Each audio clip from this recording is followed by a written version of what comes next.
也就是靶向治疗加化疗。不管怎么样，得了病就得治。于是第1期、第2期、第3期的化疗，到了第3期化疗结束的时候，我就觉得身体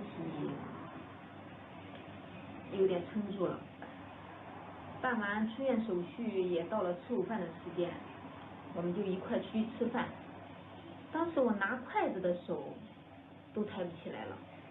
那听取医生的建议呢，我就发现手术治疗以后呢，一系列的症状如潮水般的蜂拥而至的来，比如说我的这个右腿呀，下床走路就非常的困难，严重的失眠，整天睡不着觉了。那么这个左手臂呢，这个骨头呢里面会剧痛。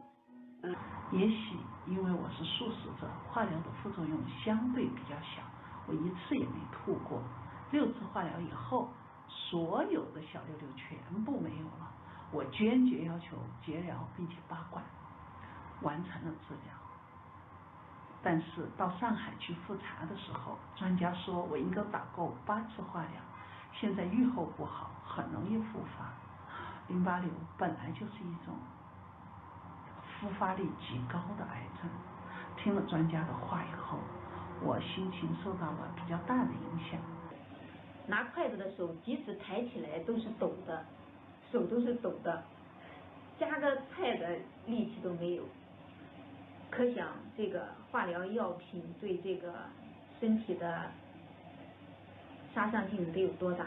它能把癌细胞杀死，也能把身体的好细胞一同杀死。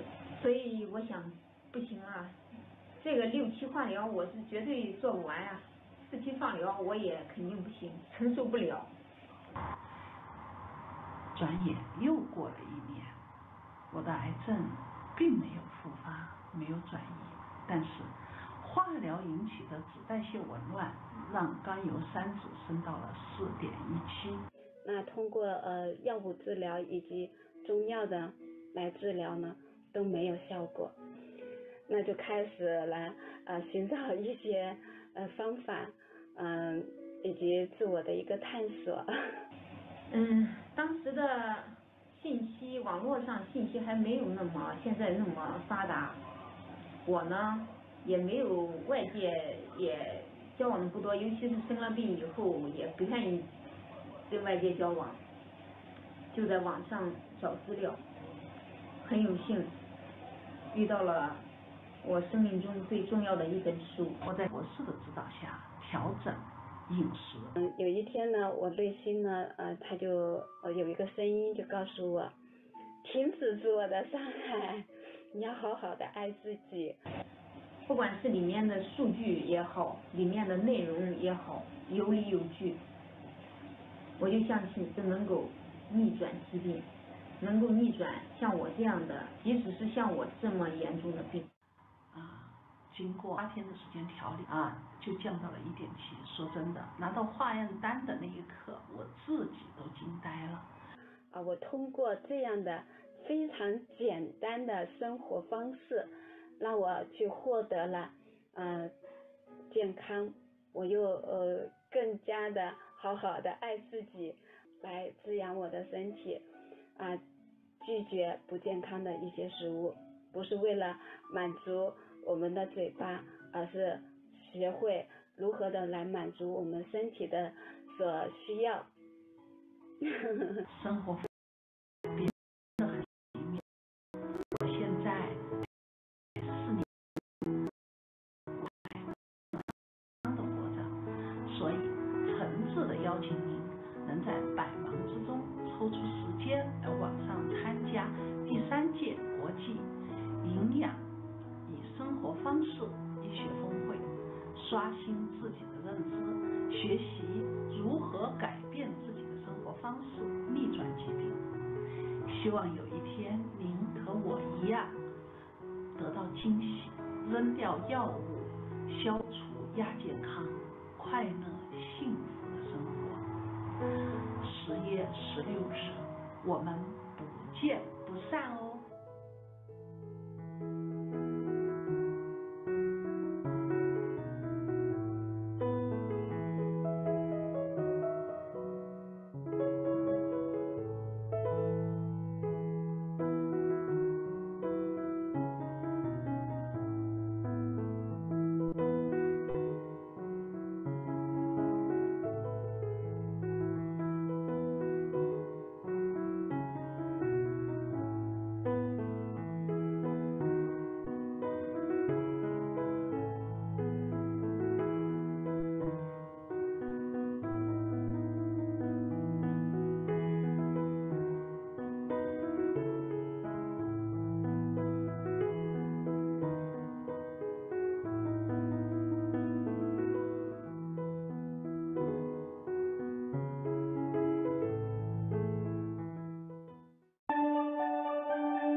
Welcome to the International Conference on Nutrition and Lifestyle Medicine held in China.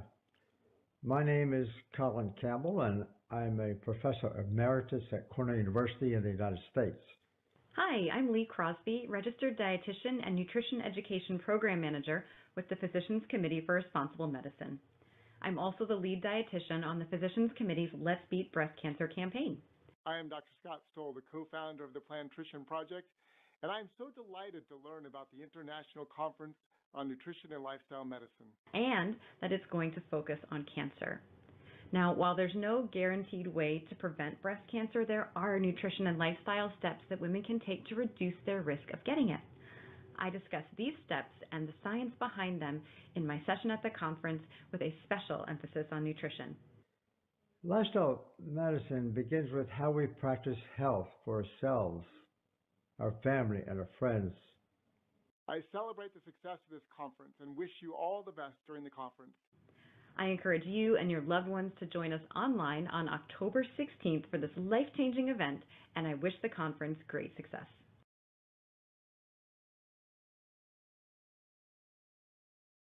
大家好，我是徐佳，我是非药儿育平台编辑部总编余小涛，我是非药儿育平台在台湾3育健康教育中心的执行长胡子辉，我是杨继东，在长春市从事乳腺外科副主任医师工作30年。我是天元经络医学第5代传承人彭鹏，我是陈百岁，在福建省安溪县中医院针灸推拿科工作。我是叶辅云，上海慈密整体健康中心的创办人。我是马欣教授。生活方式医学为乳腺癌的预防和治疗提供了全新的解决方案。不是所有的药都装在瓶子里，也不是所有的疗法都需要向外求。欢迎大家共度一堂，出席10月16日中华生活方式医学会与非药儿育平台共同举办第3届国际营养与生活方式医学峰会。我们邀请了国际知名的生活方式医学和营养学专家，和大家分享最前沿的科研成果、临床数据和真实案例，将带来癌症治疗的认知革命。10月16号，我们不见不散。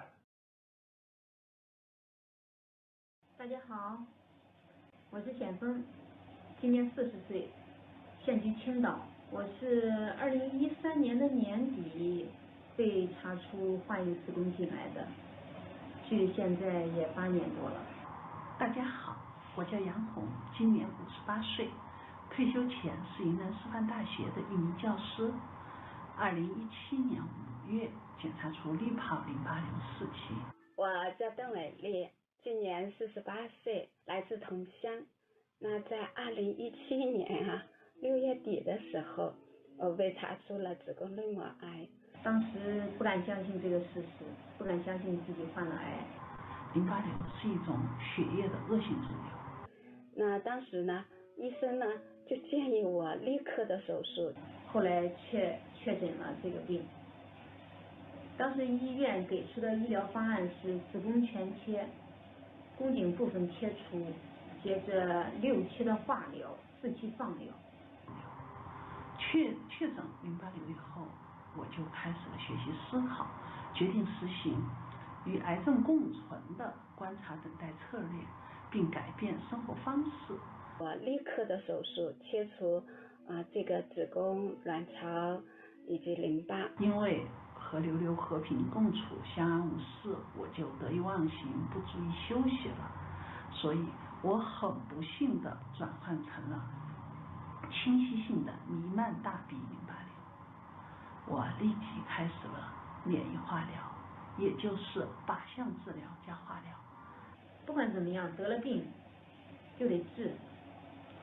于是第1期、第2期、第3期的化疗，到了第3期化疗结束的时候，我就觉得身体有点撑住了。办完出院手续，也到了吃午饭的时间，我们就一块出去吃饭。当时我拿筷子的手都抬不起来了。那听取医生的建议呢，我就发现手术治疗以后呢，一系列的症状如潮水般的蜂拥而至的来，比如说我的这个右腿下床走路就非常的困难，严重的失眠，整天睡不着觉了。那么这个左手臂呢，这个骨头呢里面会剧痛，也许因为我是素食者，化疗的副作用相对比较小，我一次也没吐过。6次化疗以后，所有的小瘤瘤全部没有了。我坚决要求节疗并且拔管，完成了治疗。但是到上海去复查的时候，专家说我应该打够8次化疗，现在预后不好，很容易复发。淋巴瘤本来就是一种复发率极高的癌症。听了专家的话以后，我心情受到了比较大的影响。拿筷子的手，即使抬起来都是抖的，手都是抖的，夹个菜的力气都没有。可想这个化疗药品对这个身体的杀伤性得有多大？它能把癌细胞杀死，也能把身体的好细胞一同杀死。所以我想，不行啊，这个6期化疗我是绝对做不完啊，4期放疗我也肯定不行，承受不了。转眼又过了1年，我的癌症并没有复发，没有转移，但是化疗引起的脂代谢紊乱让甘油三酯升到了4.17。那通过药物治疗以及中药的来治疗呢，都没有效果。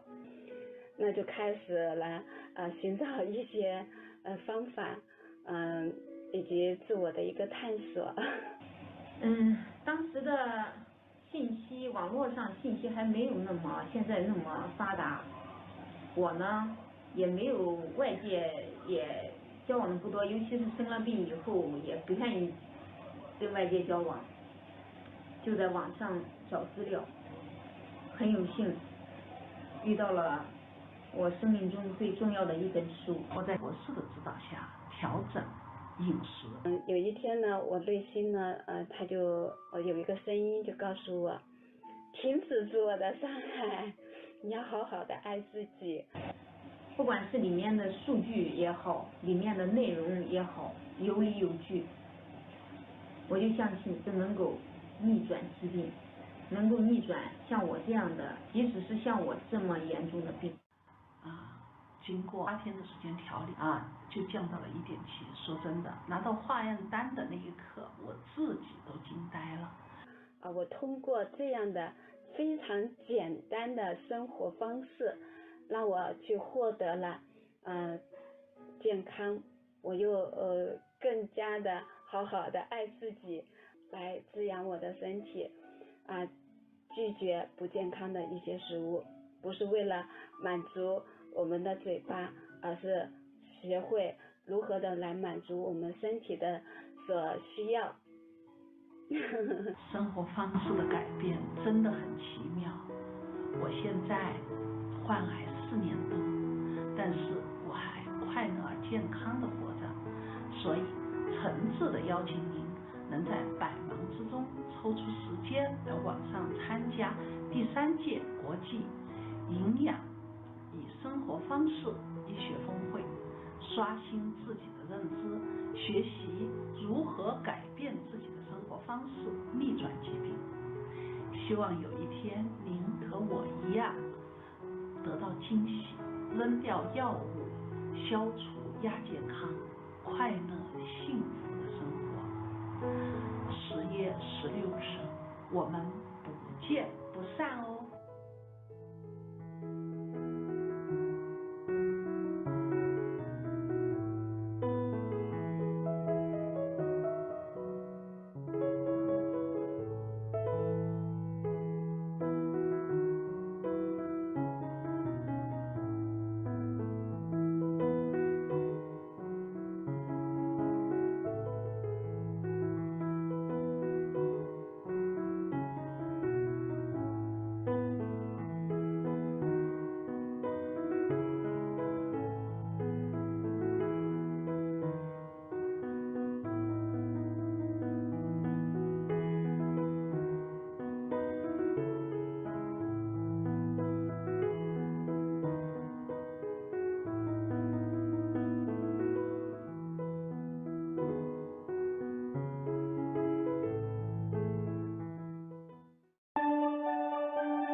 Welcome to the International Conference on Nutrition and Lifestyle Medicine held in China. My name is Colin Campbell, and I'm a professor emeritus at Cornell University in the United States. Hi, I'm Lee Crosby, registered dietitian and nutrition education program manager with the Physicians Committee for Responsible Medicine. I'm also the lead dietitian on the Physicians Committee's Let's Beat Breast Cancer campaign. I am Dr. Scott Stoll, the co-founder of the Planned Nutrition Project, and I'm so delighted to learn about the International Conference on Nutrition and Lifestyle Medicine. And that it's going to focus on cancer. Now, while there's no guaranteed way to prevent breast cancer, there are nutrition and lifestyle steps that women can take to reduce their risk of getting it. I discuss these steps and the science behind them in my session at the conference with a special emphasis on nutrition. Lifestyle medicine begins with how we practice health for ourselves, our family, and our friends. I celebrate the success of this conference and wish you all the best during the conference. I encourage you and your loved ones to join us online on October 16th for this life-changing event, and I wish the conference great success.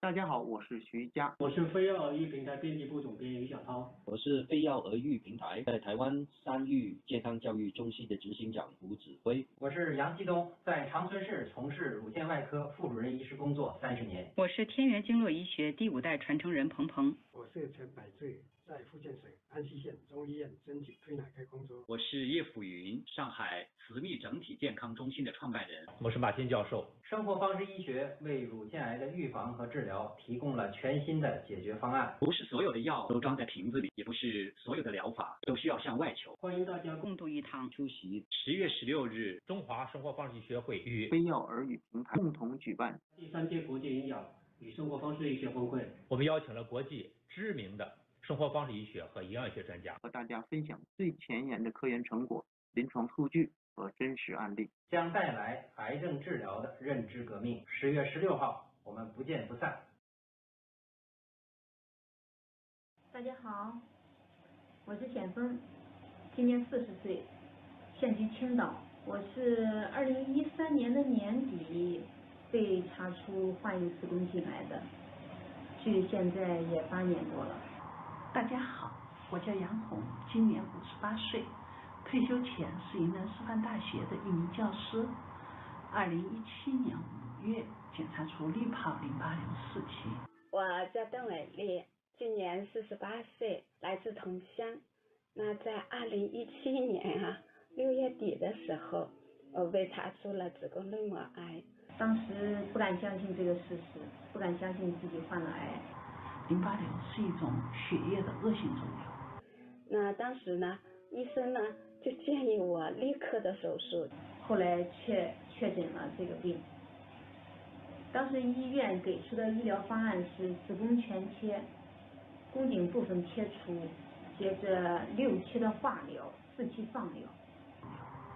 确诊淋巴瘤以后，我就开始了学习思考，决定实行与癌症共存的观察等待策略，并改变生活方式。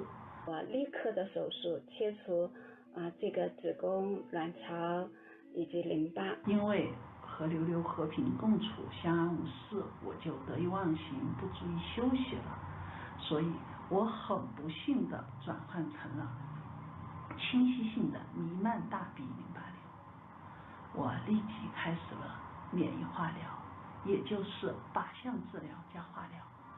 不管怎么样，得了病就得治。于是第1期、第2期、第3期的化疗，到了第3期化疗结束的时候，我就觉得身体有点撑住了。办完出院手续也到了吃午饭的时间，我们就一块去吃饭。当时我拿筷子的手都抬不起来了。那听取医生的建议呢，我就发现手术治疗以后呢，一系列的症状如潮水般的蜂拥而至的而来。比如说我的这个右腿下床走路就非常的困难，严重的失眠，整天睡不着觉了。那么这个左手臂呢，这个骨头呢里面会剧痛，也许因为我是素食者，化疗的副作用相对比较小，我一次也没吐过。6次化疗以后，所有的小瘤瘤全部没有了。我坚决要求节疗并且拔管，完成了治疗。但是到上海去复查的时候，专家说我应该打够8次化疗，现在预后不好，很容易复发。淋巴瘤本来就是一种复发率极高的癌症。听了专家的话以后，我心情受到了比较大的影响。拿筷子的手，即使抬起来都是抖的，手都是抖的，夹个菜的力气都没有。可想这个化疗药品对这个身体的杀伤性得有多大？它能把癌细胞杀死，也能把身体的好细胞一同杀死。所以我想，不行了，这个6期化疗我是绝对做不完呀，4期放疗我也肯定不行，承受不了。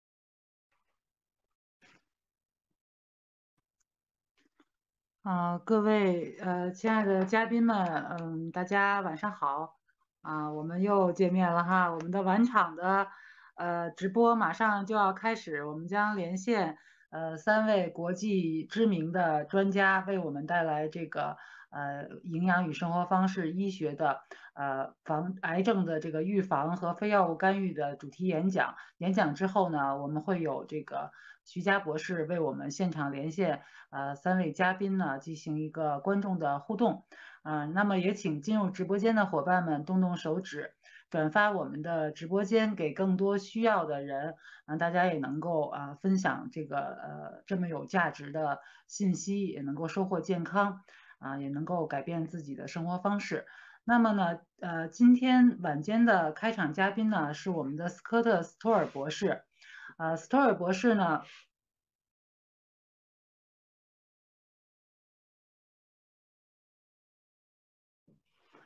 斯托尔博士呢，他是美国科罗拉多大学的医学博士，是美国理疗和康复医学委员会认证专家，他是Hoxsey Global 的首席医学总监，也是美国冰橇与雪橇队的顾问医生，同时呢也是舒食医生项目的联合创始人。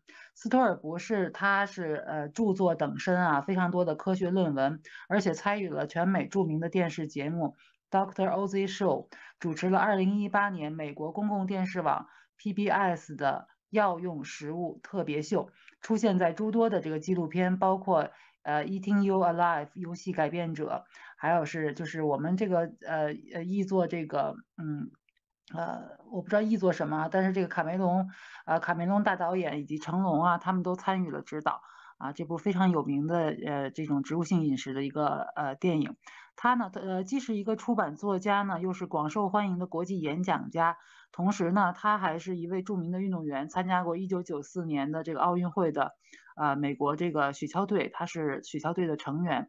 那么今天呢斯托尔博士呢将给我们带来题为生活方式医学与癌症预防的主题演讲。那么有请斯托尔博士。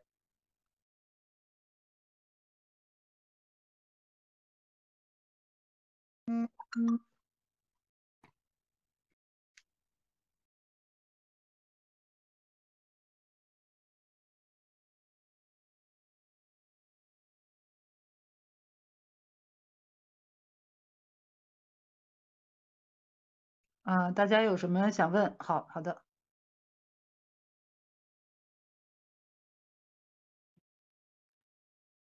Hi, good afternoon. This is Dr. Scott Stoll, and it's a pleasure to join all of you for the 2021 International Conference on Nutrition and Lifestyle. I'm delighted to be able to present this year and want to congratulate you on a very successful first year. This year, I'll be addressing the topic of lifestyle medicine and cancer prevention. I am a lifestyle medicine practitioner in the United States, co-founder of the Plantrition Project, and have been practicing lifestyle medicine and utilizing whole food plant-based nutrition for more than 18 years. And so it's on that experience of 18 years, plus a deep dive in the research, that I want to bring to you an overview presentation of the power of lifestyle medicine for cancer prevention. And again, this is an overview. We have 30 to 45 minutes. There's so much research and information. I've really tried to select kind of a 30,000-foot view to give you an idea of the power of a lifestyle. It's a comprehensive intervention. So first, a few comments about cancer prevention. Today, we're going to be looking at diet, activity, sleep, and stress, and that association between those lifestyle choices and cancer prevention. The first takeaway today that I really want you to leave with is that lifestyle choices are powerful, far more powerful than I was ever taught in medical school or residency, far more powerful than I ever realized as I started practicing in early 2000, far more powerful than I might even realize today after reviewing tens of thousands of articles and treating thousands and thousands of patients. Each year, I am more impressed with the power of our lifestyle choices, the combined effect of our lifestyle choices to prevent, suspend, and reverse disease. Second, we have to understand that cancer is a multi-site, multi-system failure. It's not a single point of failure that we can address. And this leads us to the third point, which is there is a wisdom in looking at cancer or any disease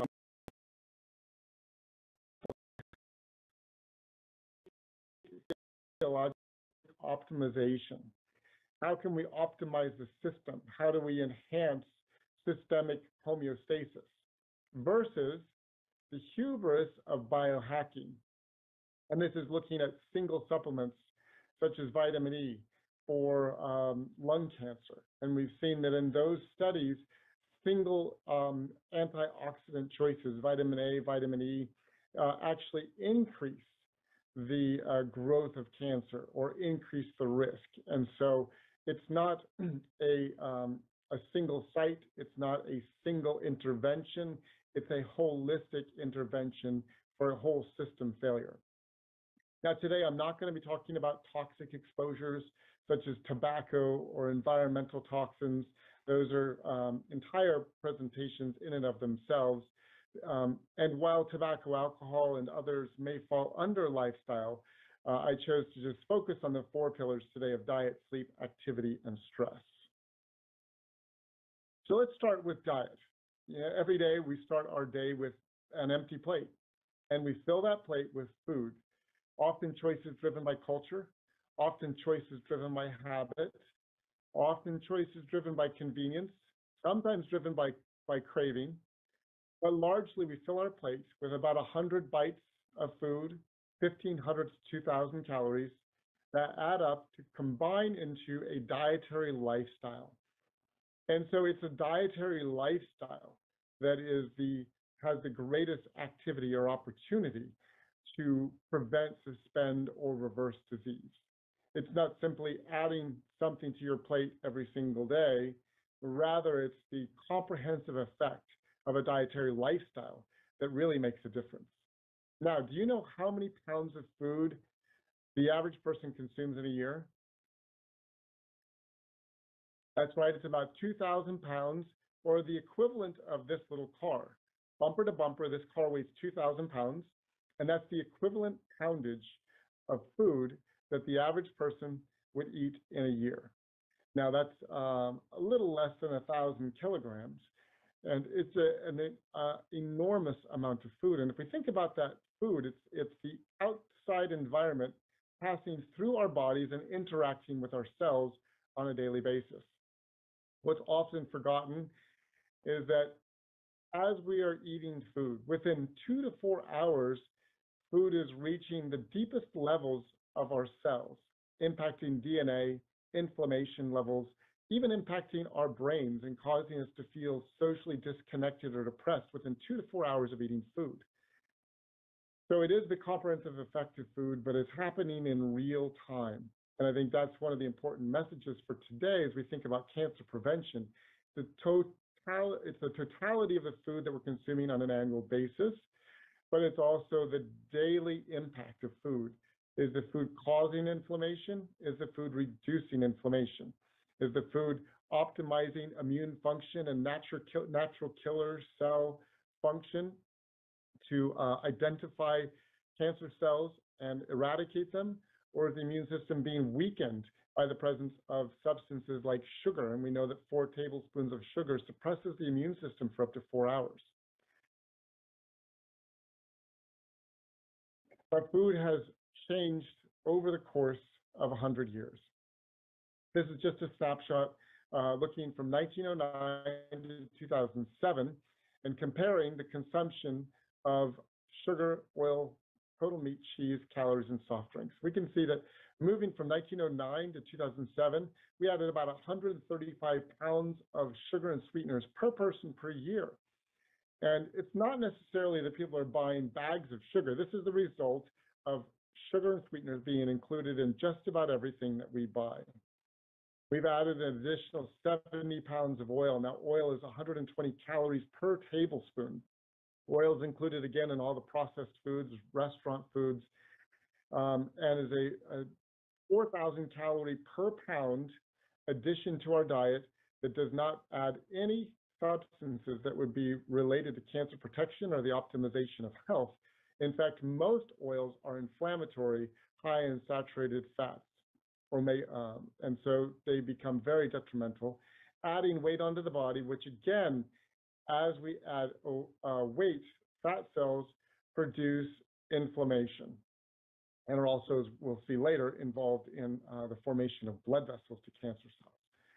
We've increased our consumption of meat tremendously, more than 100 pounds per year of additional meats. And we know from the World Health Organization that processed meats such as hot dogs and bacon are a class 1 carcinogen, in the same class but not equal to cigarettes. Red meat is a class 2A carcinogen. So we're adding more carcinogenic substances to our diet. And in fact, the way that we cook meat also increases the carcinogenicity of those meats. When we cook the meat, we form heterocyclic amines that have also been found to be carcinogenic. And we also have increased our total calorie load, again, adding weight to our bodies, and fat becomes a factory of inflammatory factors. And finally, the average person is consuming 53 gallons of soft drinks per year, a tremendous increase in the number of soft drinks from 0. These are all also filled with sugar and with substances that disrupt the microbiome, including a number of preservatives and food colorings. But what if we actually switched our diet from that 2007, which is representative of our 2021 diet, to a diet that looked like this? What happens? And today I've chosen to really focus on the proactive benefits of lifestyle rather than the negative components of a westernized dietary pattern or lifestyle. So this is a whole food plant-based diet, rich in every macronutrient that you might need, including proteins, fats, carbohydrates, omega-3 fatty acids, but also abundant and rich in phytochemicals, antioxidants, minerals, and vitamins that optimize cellular function. So the research shows that there's an inverse relationship between cancer, cruciferous, green, and yellow vegetables, with a reduction in cancer mortality for every additional serving. And here we can see a dramatic reduction in cancer mortality, just going from 2.5 servings to 7.5 servings. We also see each additional serving of fruits or vegetables, up to 5 per day, reduces all-cause mortality, cardiovascular mortality, and in a 2021 study, they found a dramatic inverse relationship between cancer, all-cause mortality, and healthful plant-based diets. They also found that there was an increased risk of cancer and all-cause mortality with unhealthful plant-based diets.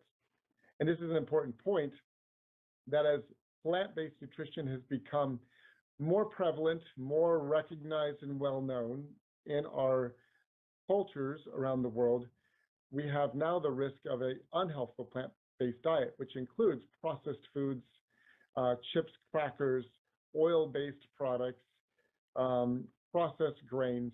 And so those unhealthful plant-based diets, as we see both in cancer, heart disease, and diabetes, contribute to disease.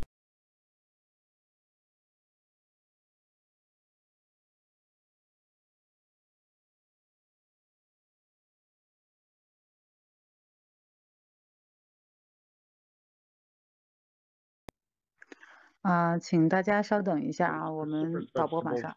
Into your diet, like we see in the salad, they've chopped up broccoli and cabbage and added it. So there are ways to enhance the cancer-fighting components of your meals by simply adding in more of these cruciferous vegetables. Now, why does this work? Why is a plant-based diet important? Well, one of the reasons is that there's a strong relationship between cancer and inflammation. And so we can see that, through extrinsic pathways, through a number of exposures, including diet, we have increased inflammation in the body. This activates key regulatory pathways like the NF-kappa beta, mTOR, and it creates genomic instability, leads to cell proliferation, alters angiogenesis, as we'll talk about in a minute, this growth of blood vessels, disrupts tissue remodeling, and allows these cells to begin growing in an immortal way and invading other cells. But one of the key initiating pathways of this is inflammation. So as we think about inflammation as a key initiator of cancer, we can begin to understand why there are benefits in cruciferous vegetables and adding a whole food plant-based diet as a key preventative measure for cancer.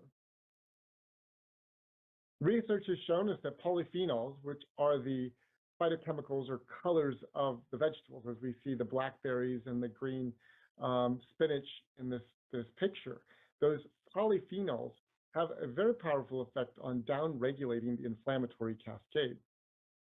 So as I just mentioned, NF-kappa beta is one of those master switches in our body. When NF-kappa beta is turned on, it upregulates 400 genes in the inflammatory cascade. And NF-kappa beta upregulation has been related to all of the diseases you see here, which are essentially lifestyle-related diseases or that non-communicable disease burden. In fact, the global burden of disease study looked at specifically cancer, and they found that on average, every year there's 14.9 million cases of cancer, 8.2 million people die of cancer, but there's also 193 million disability-adjusted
Welcome to the International Conference on Nutrition and Lifestyle Medicine held in China.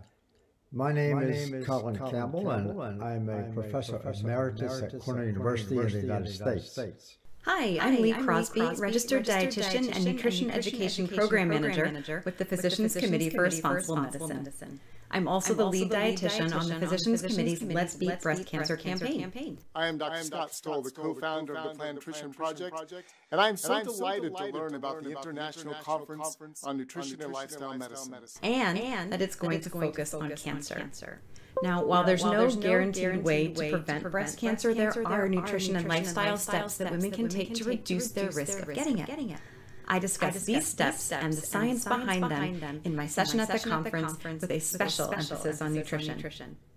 Lifestyle medicine begins with how we practice health for ourselves, our family, and our friends. I celebrate the success of this conference and wish you all the best during the conference. I encourage you and your loved ones to join us online on October 16th for this life-changing event, and I wish the conference great success.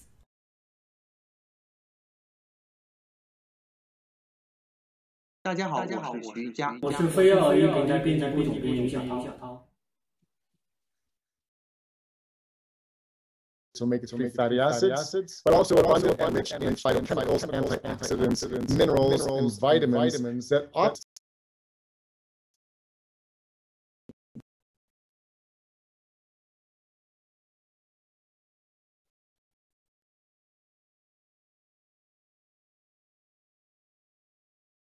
So the research is vegetables with a result. 生活方式医学为乳腺癌的预防和治疗。 And here we can see a dramatic reduction in cancer mortality, just going from 2.5 servings to 7.5 servings. We also see each additional serving of fruits and vegetables up to 5 per day reduces all-cause mortality, cardiovascular mortality, and in a 2021 study, they found a dramatic inverse relationship between cancer, all-cause mortality, and healthful plant-based diets. They also found that there was an increased risk of cancer and all-cause mortality with unhealthy plant-based diets. And this is an important point that as plant-based nutrition has become more prevalent, more recognized and well-known in our cultures around the world, we have now the risk of an unhealthy plant-based diet, which includes processed foods, chips, crackers, oil-based products, processed grains, and so those unhealthful plant-based diets, as we see both in cancer, heart disease, and diabetes, contribute to disease at the same rates as a westernized or industrialized dietary pattern. So the essence of this is that it's a healthful, whole food plant-based diet that confers the greatest risk and an inverse relationship with cancer. We also see research that shows breast cancer survivors who are regular consumers of cruciferous vegetables have lower risk of cancer. The higher the consumption, the lower their risk. And in a 6-year study looking at more than 32,000 participants, those that were consuming legumes 2 times per week had a 50% reduction in colon cancer. So the point is that there are specific components of a whole food plant-based diet that are essential in lowering risk. One of the challenges as you begin to review the research is teasing out in epidemiologic or cohort studies the benefits of certain components of vegetables, but they have been able to identify certain vegetables like cruciferous vegetables or legumes that are much easier to follow for the benefits and reduction in risk of cancer. We also see in further research that 28 servings of vegetables per week decrease prostate cancer by 33%, which is outstanding. But adding just 3 servings of cruciferous vegetables, so that would be bok choy, pak choy, choy sum, I believe you say in China, kale, collard, broccoli, etc. Adding 3 servings of cruciferous vegetables per week decrease prostate cancer by 41%. So there are certain components of the diet, these cruciferous vegetables, because of the isothiocyanates or the I3D, Indo-3-carbinols, or glucosinolates, those bioactive components, those biomolecules in the cruciferous vegetables that have a direct impact on reducing cancer risk. In fact, they found that greater than one serving of cabbage per week reduced pancreatic cancer by 38%, and one serving a day of cruciferous vegetables reduced the risk of breast cancer by more than 50%. In a study that was also just produced recently in 2020 out of China, again found a significant inverse relationship between cruciferous vegetable consumption and breast cancer. So add more of those cruciferous vegetables into your diet. Like we see in the salad, they've chopped up broccoli and cabbage and added it. So there are ways to enhance the cancer-fighting components of your meals by simply adding in more of these cruciferous vegetables. Now, why does this work? Why is a plant-based diet important? Well, one of the reasons is that there's a strong relationship between cancer and inflammation.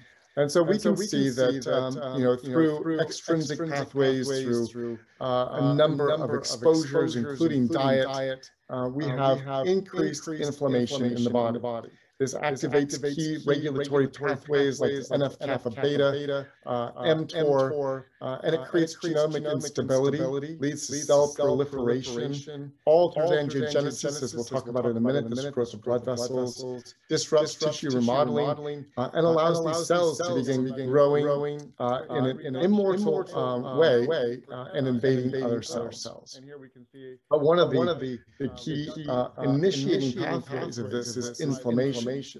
So as we think about inflammation as a key initiator of cancer, we can begin to understand why there are benefits in cruciferous vegetables and adding a whole food plant-based diet as a key preventative measure for cancer. All-cause mortality and health. Research has shown us that polyphenols, which are the phytochemicals or colors of the vegetables, as we see the blackberries and the green spinach in this picture, those polyphenols have a very powerful effect on down-regulating the inflammatory cascade. So as I just mentioned, NF-kappa beta is one of those master switches in our body. When NF-kappa beta is turned on, it upregulates 400 genes in the inflammatory cascade. And NF-kappa beta upregulation has been related to all of the diseases you see here, which are essentially lifestyle-related diseases, or that and diabetes contribute to disease at the same rate as a westernized or industrial. So the essence of this is that it's a healthful, whole food, plant-based diet that confers the greatest risk and an inverse relationship with cancer. We also see research that shows breast cancer survivors who are regular consumers of cruciferous vegetables have lower risk of cancer. The higher the consumption, the lower their risk. And in a 6-year study looking at more than 32,000 participants, those that were consuming legumes 2 times per week had a 50% reduction in colon cancer. So the point is that there are specific components of a whole food plant-based diet that are essential in lowering risk. One of the challenges as you begin to review the research is teasing out in epidemiologic or cohort studies the benefits of certain components of vegetables, but they have been able to identify certain vegetables like cruciferous vegetables or legumes that are much easier to follow for the benefits and reduction in risk of cancer. We also see in further research that 28 servings of vegetables per week decrease prostate cancer by 33%, which is outstanding. But adding just 3 servings of cruciferous vegetables, so that would be bok choy, pak choy, pui sum, I believe you say in China, kale, collard, broccoli, etc. Adding 3 servings of cruciferous vegetables per week decrease prostate cancer by 41%. So there are certain components of the diet, these cruciferous vegetables, because of the isothiocyanates or the I3D, indo-3 carbanols, or glucosinolates, those bioactive components, those biomolecules in the cruciferous vegetables that have a direct impact on reducing cancer risk. In fact, they found that greater than 1 serving of cabbage per week reduced pancreatic cancer by 38%, and 1 serving a day of cruciferous vegetables reduced the risk of breast cancer by more than 50%. And a study that was also just produced recently in 2020 out of China, again, found a significant inverse relationship between cruciferous vegetable consumption and breast cancer.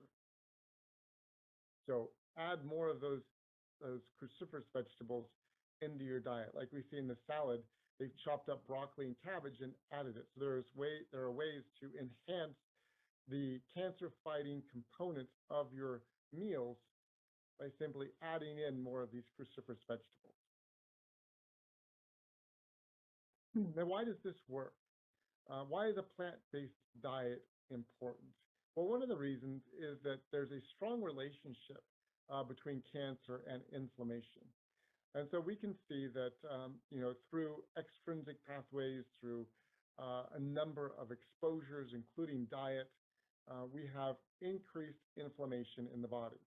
This activates key regulatory pathways like the NF-kappa beta, mTOR, and it creates genomic instability, leads to cell proliferation, alters angiogenesis, as we'll talk about in a minute, this growth of blood vessels, disrupts tissue remodeling, and allows these cells to begin growing in an immortal way and invading other cells. But one of the key initiating pathways of this is inflammation. So as we think about inflammation as a key initiator of cancer, we can begin to understand why there are benefits in cruciferous vegetables and adding a whole food plant-based diet as a key preventative measure for cancer. Research has shown us that polyphenols, which are the phytochemicals or colors of the vegetables, as we see the blackberries and the green spinach in this picture, those polyphenols have a very powerful effect on down-regulating the inflammatory cascade. So as I just mentioned, NF-kappa beta is one of those master switches in our body. When NF-kappa beta is turned on, it upregulates 400 genes in the inflammatory cascade. And NF-kappa beta upregulation has been related to all of the diseases you see here, which are essentially lifestyle-related diseases or that non-communicable disease burden.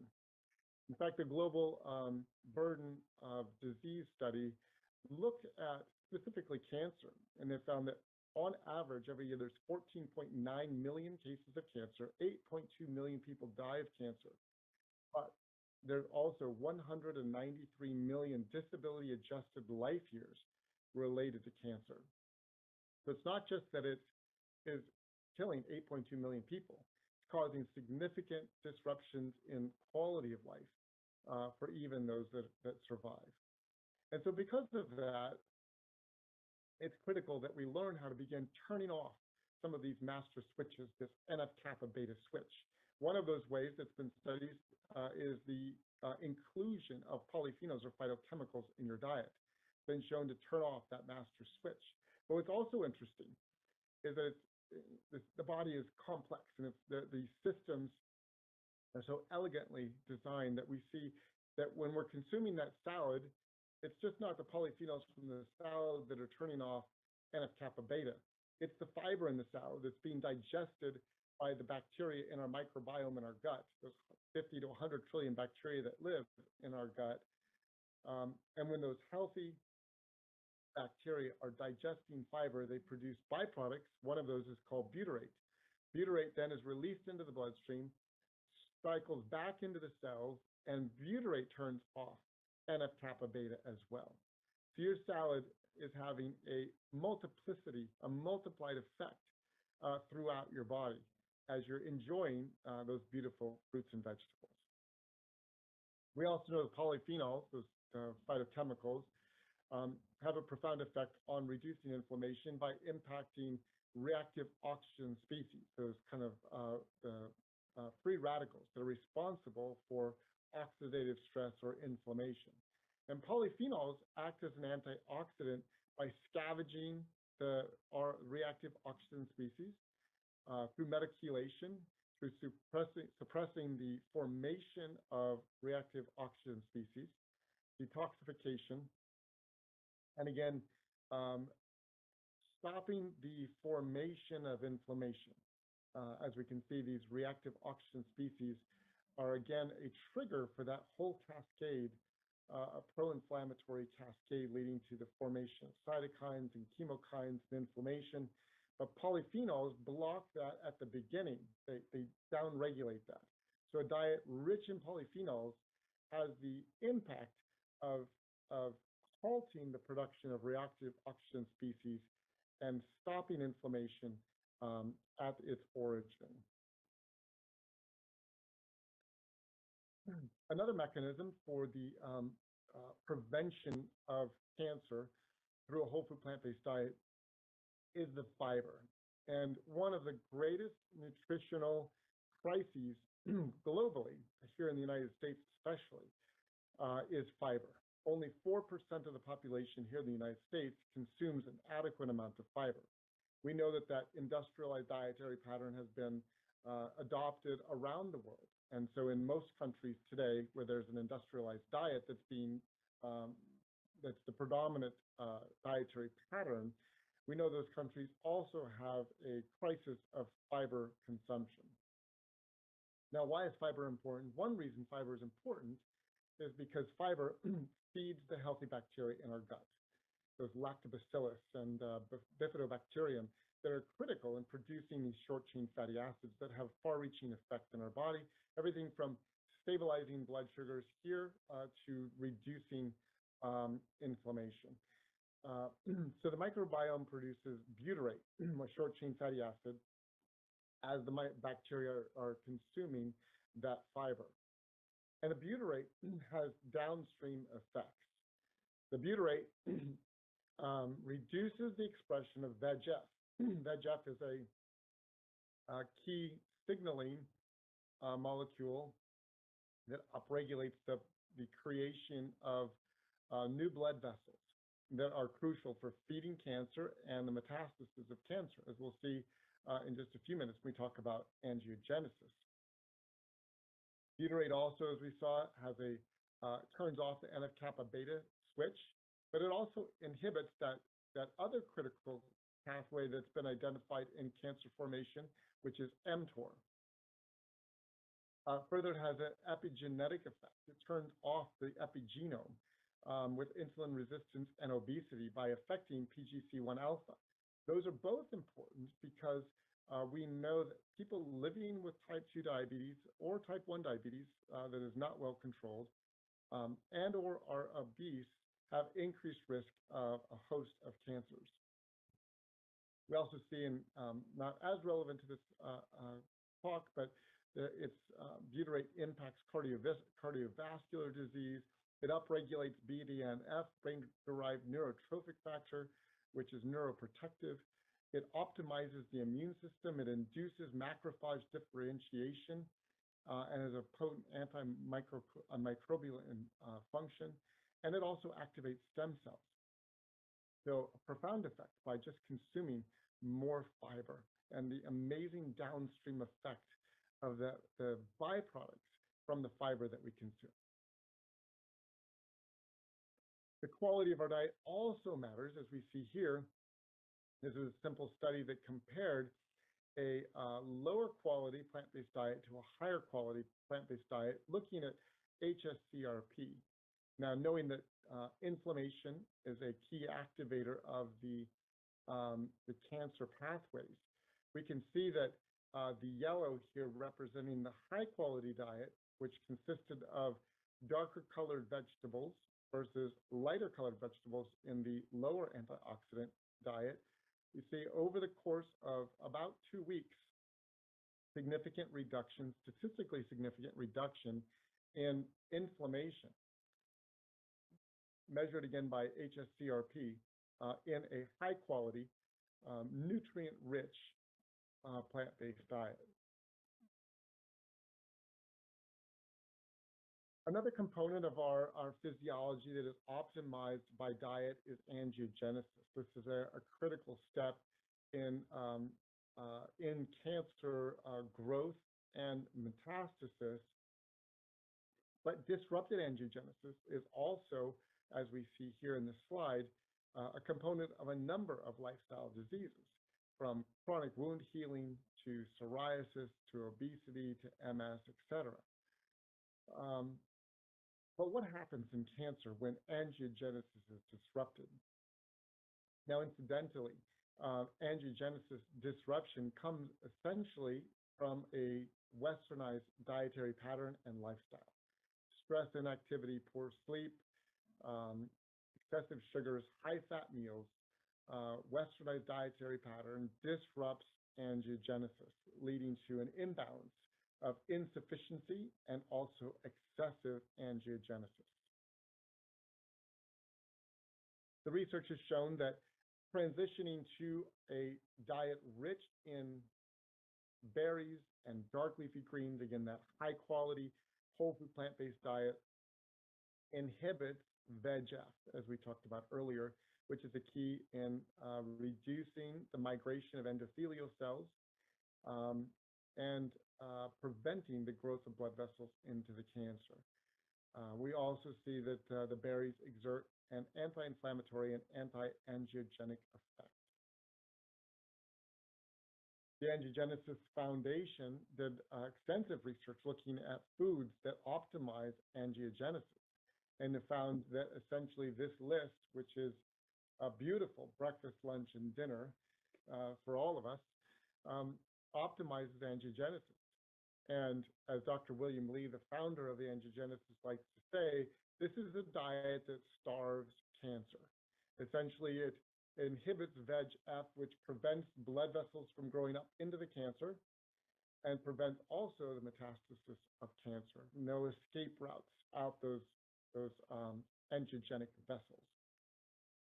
The greatest protection, again, dark leafy greens, spices, herbs, mushrooms, green tea, ginseng, essentially a diet of cancer prevention. And moving on, transitioning from that dietary component or dietary pillar of lifestyle for prevention of cancer, secondary pillar is stress. I always like to say that stress is a wild card. Even in the presence of a very healthy diet, stress can begin disrupting systems in the body and create a pro-cancer forming environment. So we see that with chronic stress, our bodies were designed to endure short bouts of stress with a return to homeostasis. Short bouts of stress increase norepinephrine, epinephrine, cortisol, prolactin, and oxytocin for the purpose of removing us from the stress. Chronic stress related to work stress, relationship stress, financial stress, life environment stress creates unmitigated exposure to these hormones. And it becomes a slow drip of poison in our body. We know that as healthcare providers, if we're prescribing prednisone, there are significant long-term ramifications on the human body for an exposure to prednisone. The same applies to a chronic exposure to cortisol. It has the same lasting long-term effect. But we know that chronic stress also upregulates a number of systems, leading to, as we see here, genomic instability, proliferation of cells through those key pathways of AMPK, angiogenesis, as we talked about, with upregulation of VEGF, leading to metastasis, immune invasion with downregulation of those key CD8 T cells and interferon gamma, but an upregulation of M2 macrophages. And we see metabolic disorders with increased glycolysis and lipid synthesis and disruption of mitochondrial function. All of these contribute to the growth, formation and growth of cancer. Stress also impacts this key step in tumorigenesis. I've labeled it at the bottom, the guardian of the genome, that P53. And the research has shown that chronic stress via glucocorticoids, cortisol, begins affecting downstream regulation of P53, which is that guardian. And by turning off P53 activity, we increase the likelihood of tumorigenesis. And again, this points back to the need for assisting our patients and even working ourselves as healthcare providers with our families and our own lives to reduce the impact of stress and as much as we can to push stressors out of our lives. So there have been a number of interventions. The first intervention for stress is always trying to mitigate by removing the stressors as much as possible. In many situations, we're not able to fully remove those stressors, but we can certainly help our patients create plans to mitigate some of the effect. But there have been quite a few studies recently looking at the impact of mindfulness, specifically on cortisol secretion and heart rate variability. There are not a lot of studies, as I was reviewing the literature for this presentation, that have identified the impact of stress reduction, cortisol reduction, and long-term cancer risk. However, based upon the mechanistic studies that I presented earlier, we know that any reduction in cortisol is beneficial. Reductions in heart rate variability are also important and reflect a reduction in norepinephrine and epinephrine. And reductions in sympathetic nervous system reactivity are all important. But mindful interventions have also shown increased antibody response and reduced C-reactive protein, again, that measure of inflammation.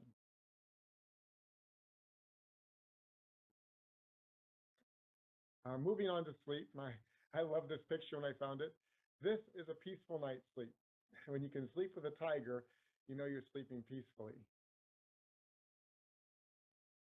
So sleep, there's a lot of research that has looked at night workers, disrupted circadian rhythms, and increased risk of disease, including shortening of the telomere, those caps on the end of our chromosomes that are related to length of life and health of life. So reduced telomeres, increased risk of heart disease, depression, obesity, and cancer, to name a few. So the studies have shown that night workers do experience circadian rhythm disruption. Because of the circadian rhythm disruption, they have reduced melatonin production. Melatonin is an important antioxidant as well as regulator of sleep-wake cycles. And because of this disrupted system, there's immune suppression and higher rates of cancer. Now, interestingly, the body views sleep disruption as a stress, and the cortisol disruption leads to higher daytime rates of cortisol. One of the reasons that mindfulness, even deep breathing during the course of the day, has shown reductions in daytime levels of cortisol. It's interesting when we look at the way that our sleep hormones are organized. The organization of the hormones is such that between 10 and 11 p.m. is an optimal bedtime, with a rising around 5 to 6 p.m. Cortisol decreases overnight, begins to rise in the morning in anticipation of the day. We start shifting our sleep patterns toward a later bedtime and either earlier morning or later morning. We miss the regenerative potential of the growth hormone spike, and we begin living in higher levels of cortisol exposure. In the European Prospective Intervention trial on cancer, they found that short sleepers who were sleeping less than 6 hours, which was all of us for how many years in training, have a 30% increased risk of cancer, which is substantial. Incidentally, the majority of studies have found that a whole food plant-based diet, healthful diet, reduces cancer risk by 30 to 40%. So even a healthful diet and an unhealthy sleep pattern can begin to slowly increase your risk of cancer. Large meta-analyses have found that short and long sleep increase the risk of cancer in Asians.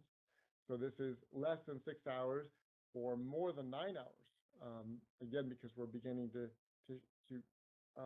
get out of that normal circadian pattern that's been wired into our body.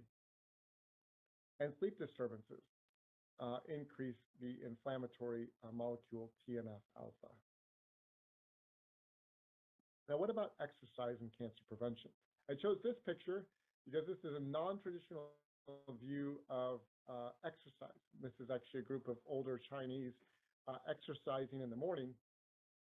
And when you put in exercise for pictures, most of the time you get running or lifting weights.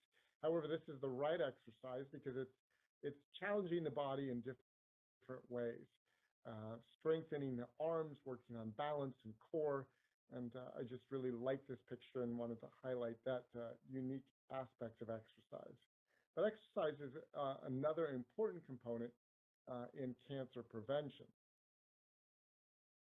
This is a 70-year-old woman in China who became famous for her weightlifting.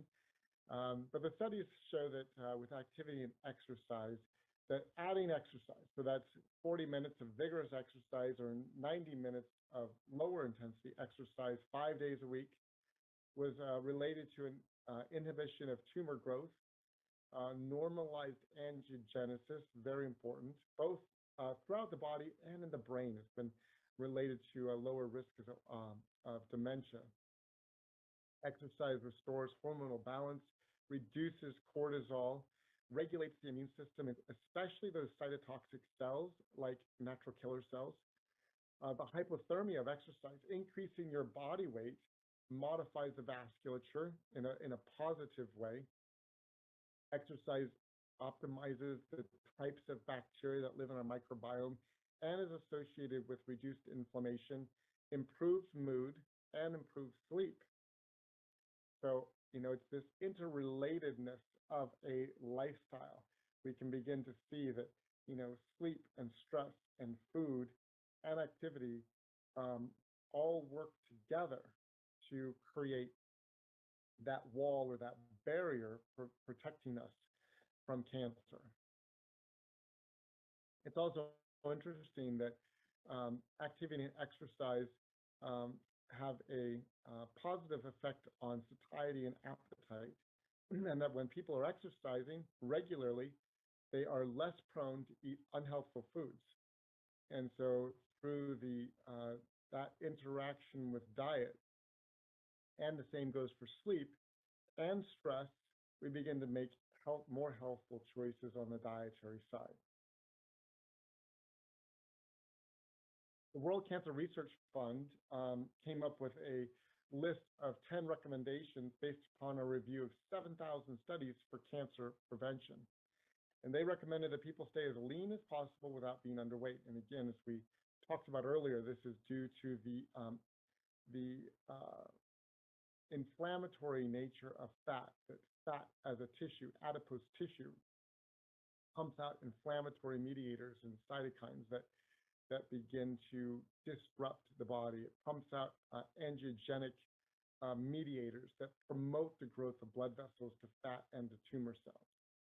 So being as lean as possible, working to get down to pinching less than an inch on the body is important. Number 2 is avoid processed meats such as ham, bacon, etc., due to recently the World Health Organization's identification that these processed meats are a class 1 carcinogen. Number 3, limit red meat to 1 serving per week. I would recommend 0 servings per week. If it's a class 2 carcinogen, we shouldn't be eating it. Number 4 is reduce or avoid salt. Excessive salt is linked to stomach cancer. We see that in some countries around the world where they use high amounts of salt.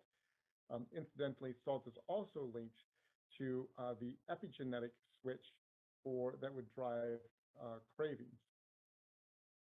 Number 5 is limit or avoid alcohol. Even small amounts of alcohol consumption were linked to cancers of the GI, and oropharynx. So while people may talk about wine as being protective for heart disease, it actually is destructive to the liver, the brain, and can lead to increased risk of cancer.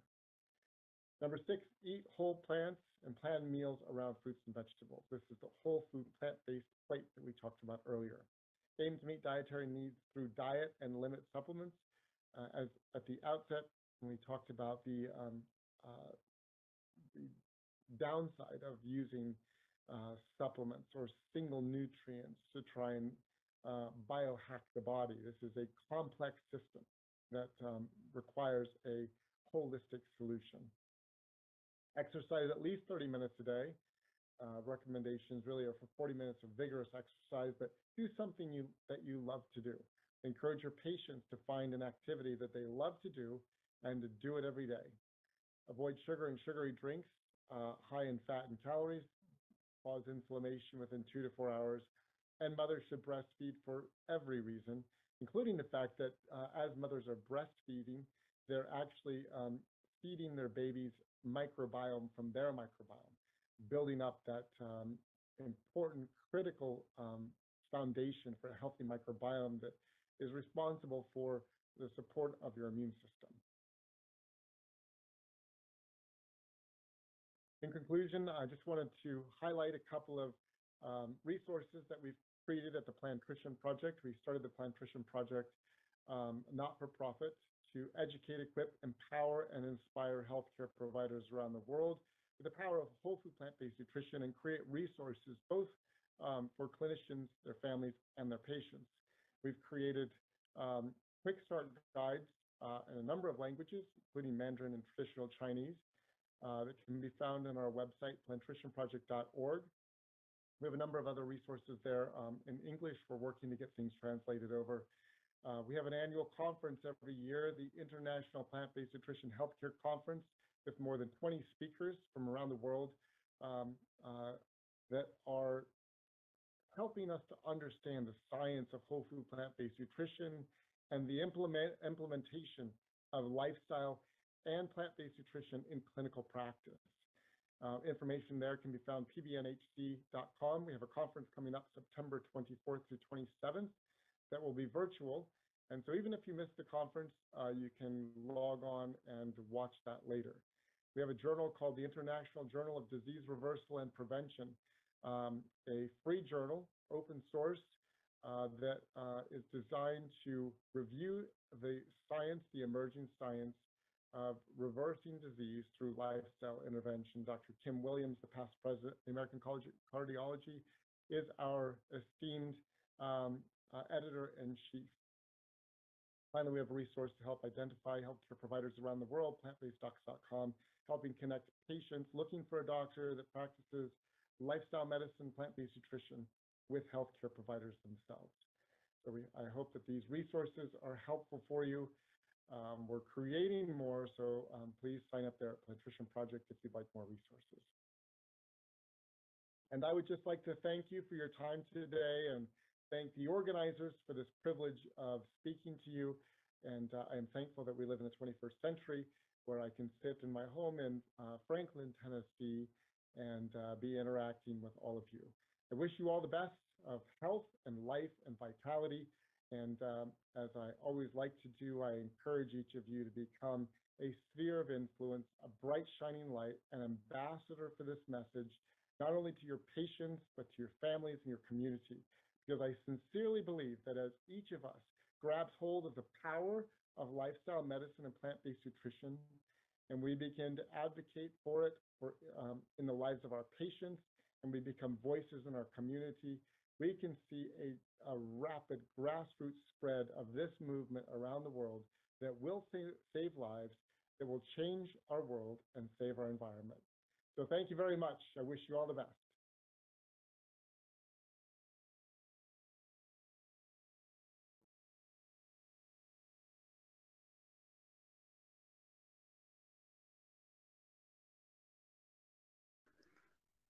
感谢 Stoll 医生的精彩演讲大家不要走开，我们马上进入问答环节。有请远在美国的这个周金博士帮我们连线 Stoll 博士，然后请我们的徐佳博士来做一个和观众的互动，然后观众朋友们有什么问题可以打在我们直播间的公屏里，我们会有志愿者收集。好的。All right. Can we start?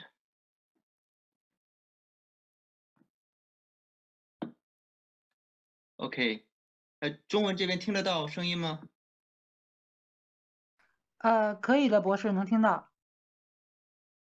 直播间回应一下。能听到，博士。Okay, great. All right. Thank you so much, Dr. Stoll, for your wonderful talk. The information you provided is really important for our Chinese audience. Dr. Stoll is the founder of the Plant Nutrition Project, which stands for the plant-based physicians. Yeah, a whole food plant-based diet has become more and more recognized as the preventative and even curative approach to human cancer. I have some questions from the audience. Should we do an interactive Q&A to answer some of these questions, Dr. Stoll? Yes, let's do. Okay, great. The first question.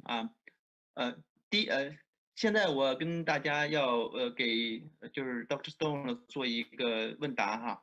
他第一个问题呢就是为什么有些人大鱼大肉也没有得癌症还能活到100岁啊 ？Why do some centenarians eat a lot of meat and fish and stay healthy? Dr. Stoll. Yeah. Yes, it's important to understand that we're all biochemically different. There are some individuals that have robust antioxidant systems and robust physiology that can withstand greater assaults. And so that's why looking at centenarians as an example of opportunities for health needs to be cautiously guarded. And we actually need to look at the general population and the lifestyle factors that are essential to preventing cancer. 好，刚才Dr. Stoll 讲Stoll 讲的是，就是因为每个人的生化的情况是不一样，生化生理不一样的，每个人他的比如身体内的这种抗氧化的能力啊等等是不同的，所以说我们不能只看某一个个体，而最主要呢，我们要看一个整体的一个整体的人群，然后在这整体人群上做统计分析。来看到底吃鱼或者吃肉对我们的健康还有长寿到底有没有好处 ？OK, next question 就是癌症患者吃素食会不会影响免疫力？会不会免疫力低下？Can a vegan diet cause underweight and lower immunity? So this is an excellent question, and the most important thing to remember is that a well-planned diet is the essential for health and disease prevention. There are studies, including studies looking at heart disease, diabetes, and even some cancers, where they look at unhealthy plant-based diets compared to healthy plant-based diets. And the quality, that which is contained in the diet, is most important. Including a study that looked at inflammation levels in people on eating a low-quality plant-based diet versus a high-quality plant-based diet, which showed that the high-quality plant-based diet reduced inflammation over the course of 2 weeks versus the low-quality plant-based diet, which actually saw a rise in inflammation over the course of 2 weeks. 好，刚才 Dr. Stoll 回答说，就是规划好的素食，这个规划2个字非常的重要那么就是健康的素食和不健康的素食是完全不同的有这样的研究研究关于癌症、关于心脑血管疾病，也关于各种炎症的水平发现如果你采取健康的这个素食，那么你的炎症水平在2个星期之后呢就会下降。但是你采取不健康的饮食的话，相反，2个星期之后就不健康的素食它的炎症水平呢会升高所以炎症所以说这个素食也要吃对才可以。OK, the next question. 经常体检，但是为什么癌症一经发现就是晚期那生活方式干预还有没有用Why are most cancers already in late stages upon diagnosis, despite regular health checkups? Yes, many cancers are growing under the surface, being supplied with blood vessels through angiogenesis, which is driven by unhealthy dietary lifestyle strategies. And many people don't recognize the early symptoms of disease. And so there's often people ignore the early signs. Some of those signs, manifest in fatigue, pain, nausea, and they just continue to live the same lifestyle. And, there are also today screening systems are somewhat limited. We have good screening, but we also have limited screening for many of these cancers. And I'll let you go and then I'll finish. OK， 对，刚才他说就是多数的这个癌症呢，它实际是在我们的不知不觉的情况下发展起来的，经常我们没有感觉啊。那个比如说他这个癌症的血管呀，怎么长进去，癌症怎么长大啊？但是而且呢，在很多情况下呢，我们经常呢是忽略了啊这种身体给我们的一些提示，比如说我们有时候很疲劳啊，我们有时候觉得就是不舒服哪里，但是呢我们却忽略了它。那另外呢，我们现在的这个就是诊断的方法也还有待改进啊，就是并不是所有的这种癌症都能够很快的能够找出来啊，正是对啊，就让他这样继续回答。Okay, go ahead, the next part. Go ahead. Most of us, by the time we are 80 or 90, have cancerous cells in our body. However, without the right environment, without the right blood supply, those cancers never become metastatic or life-threatening. But these small cancers that are growing in thyroid and other parts of the body, when the environment is right, because of our dietary choices, can begin to grow and will stay under the radar until such point they disrupt physiology. 好，那个 Dr. Stoll 讲呢，就是我们就是这个癌症呢，它就是一直呢，就是因为我们的错误的生活方式啊，它呢不断的在滋养这个癌细胞啊，但是一般人呢到了80、90岁呢，就是身体里面基本都会有癌症的，而这些癌症呢，实际都是一点点的发展起来的啊，因为我们错误的这个生活方式啊，能够然后把我们的这个生理啊，我们的生理呢，进入了错误的一种微环境啊，最后导致的。Yeah, go ahead. That's it. That's good. Yes. We can go to the next one. The next one 啊，请问没有癌症、三高等基础病的消瘦病人吃低脂纯素是不是必要啊？如果必要，那么它与控制人群会有什么不同啊？ Is it necessary for people without cancer or other underlying diseases to be on a plant-based diet? If so, do you have a different dietary advice to those who are otherwise healthy?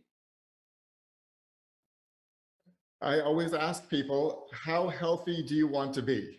Because that determines your dietary choices.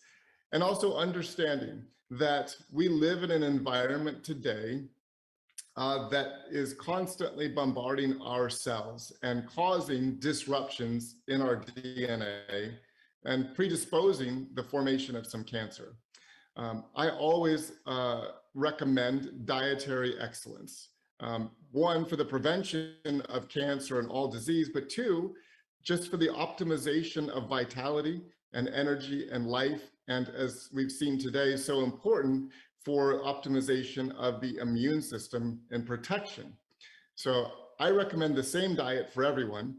However, with cancer, sometimes it needs to be even more hyper-focused on the nutrient density and micronutrient density to assist the body in overcoming that disease. Dr. Stoll 讲呢，就是说他这个关键就在于你想自己要多健康啊。那么经常我们的环境呢，有持续的各种各样的这种问题呢，在攻击我们的细胞，攻击我们的 DNA 啊，使它呢不断的变成就是向癌化这个倾向。那么所以说呢，他就是 Dr. Stoll 建议我们大家都要一直呢都应该进行最好的饮食，也就是那种我们说的低脂、健康的纯素的饮食。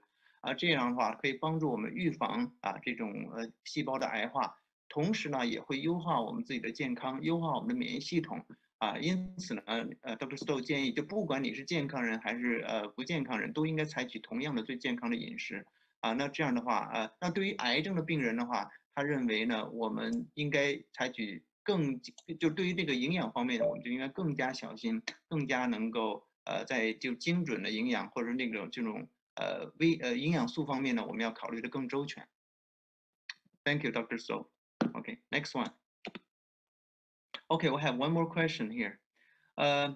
生食或者果实是不是更健康的饮食方法？能不能帮助防癌、抗癌或者治疗癌症？ Is a raw diet or fruitarian diet a healthier way of eating that helps prevent and cure cancers? When someone is fighting cancer or another disease, I always have recommended that you have to fight with every bite. Does that mean necessarily raw? Raw diets can be challenging in many ways. And we know that cooking actually releases nutrients, phytochemicals, and polyphenols that may not be otherwise present in the raw form. And so a balance between raw fruits and vegetables, especially of the darker color, and some cooked vegetables, including things like beans and lentils and cooked greens, tomatoes, etc., can provide a wide exposure to the phytochemicals that assist the body in fighting diseases like cancer.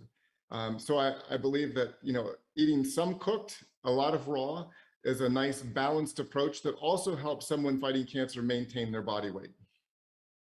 Okay. 那个 Dr. Stoll 说呢，就是我们在应对癌症的时候呢，每一口都非常的重要。生食呢具有一定的挑战性啊，尤其是呢对于某些的营养素呢，有可能呢不一定能够完全的获得。但是呢，烹饪呢有可能会破坏另外一些营养素。因此呢，他建议呢我们要平衡这个饮食，尤其呢我们应该在饮食中要多吃那个深绿色的蔬菜。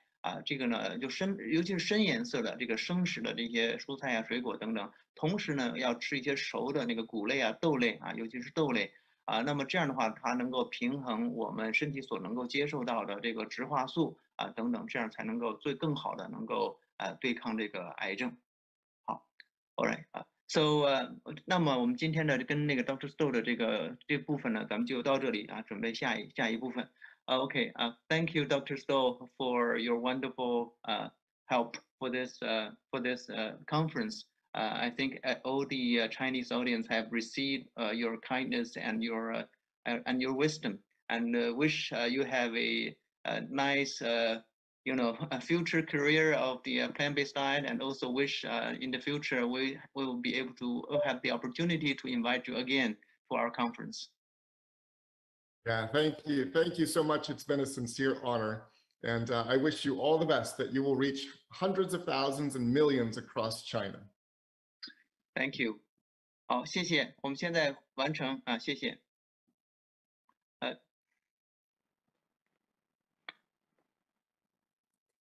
Have a good day. Thank you.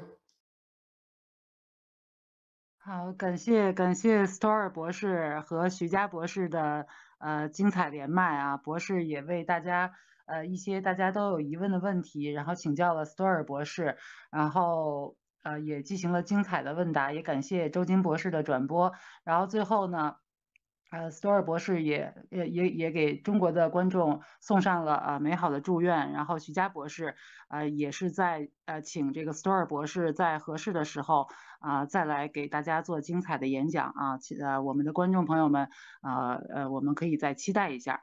那么今晚第二位演讲的国际嘉宾呢是我们的 Lee Crosby 注册营养师以及职业营养师，Crosby 女士呢是弗吉尼亚大学生物学学士。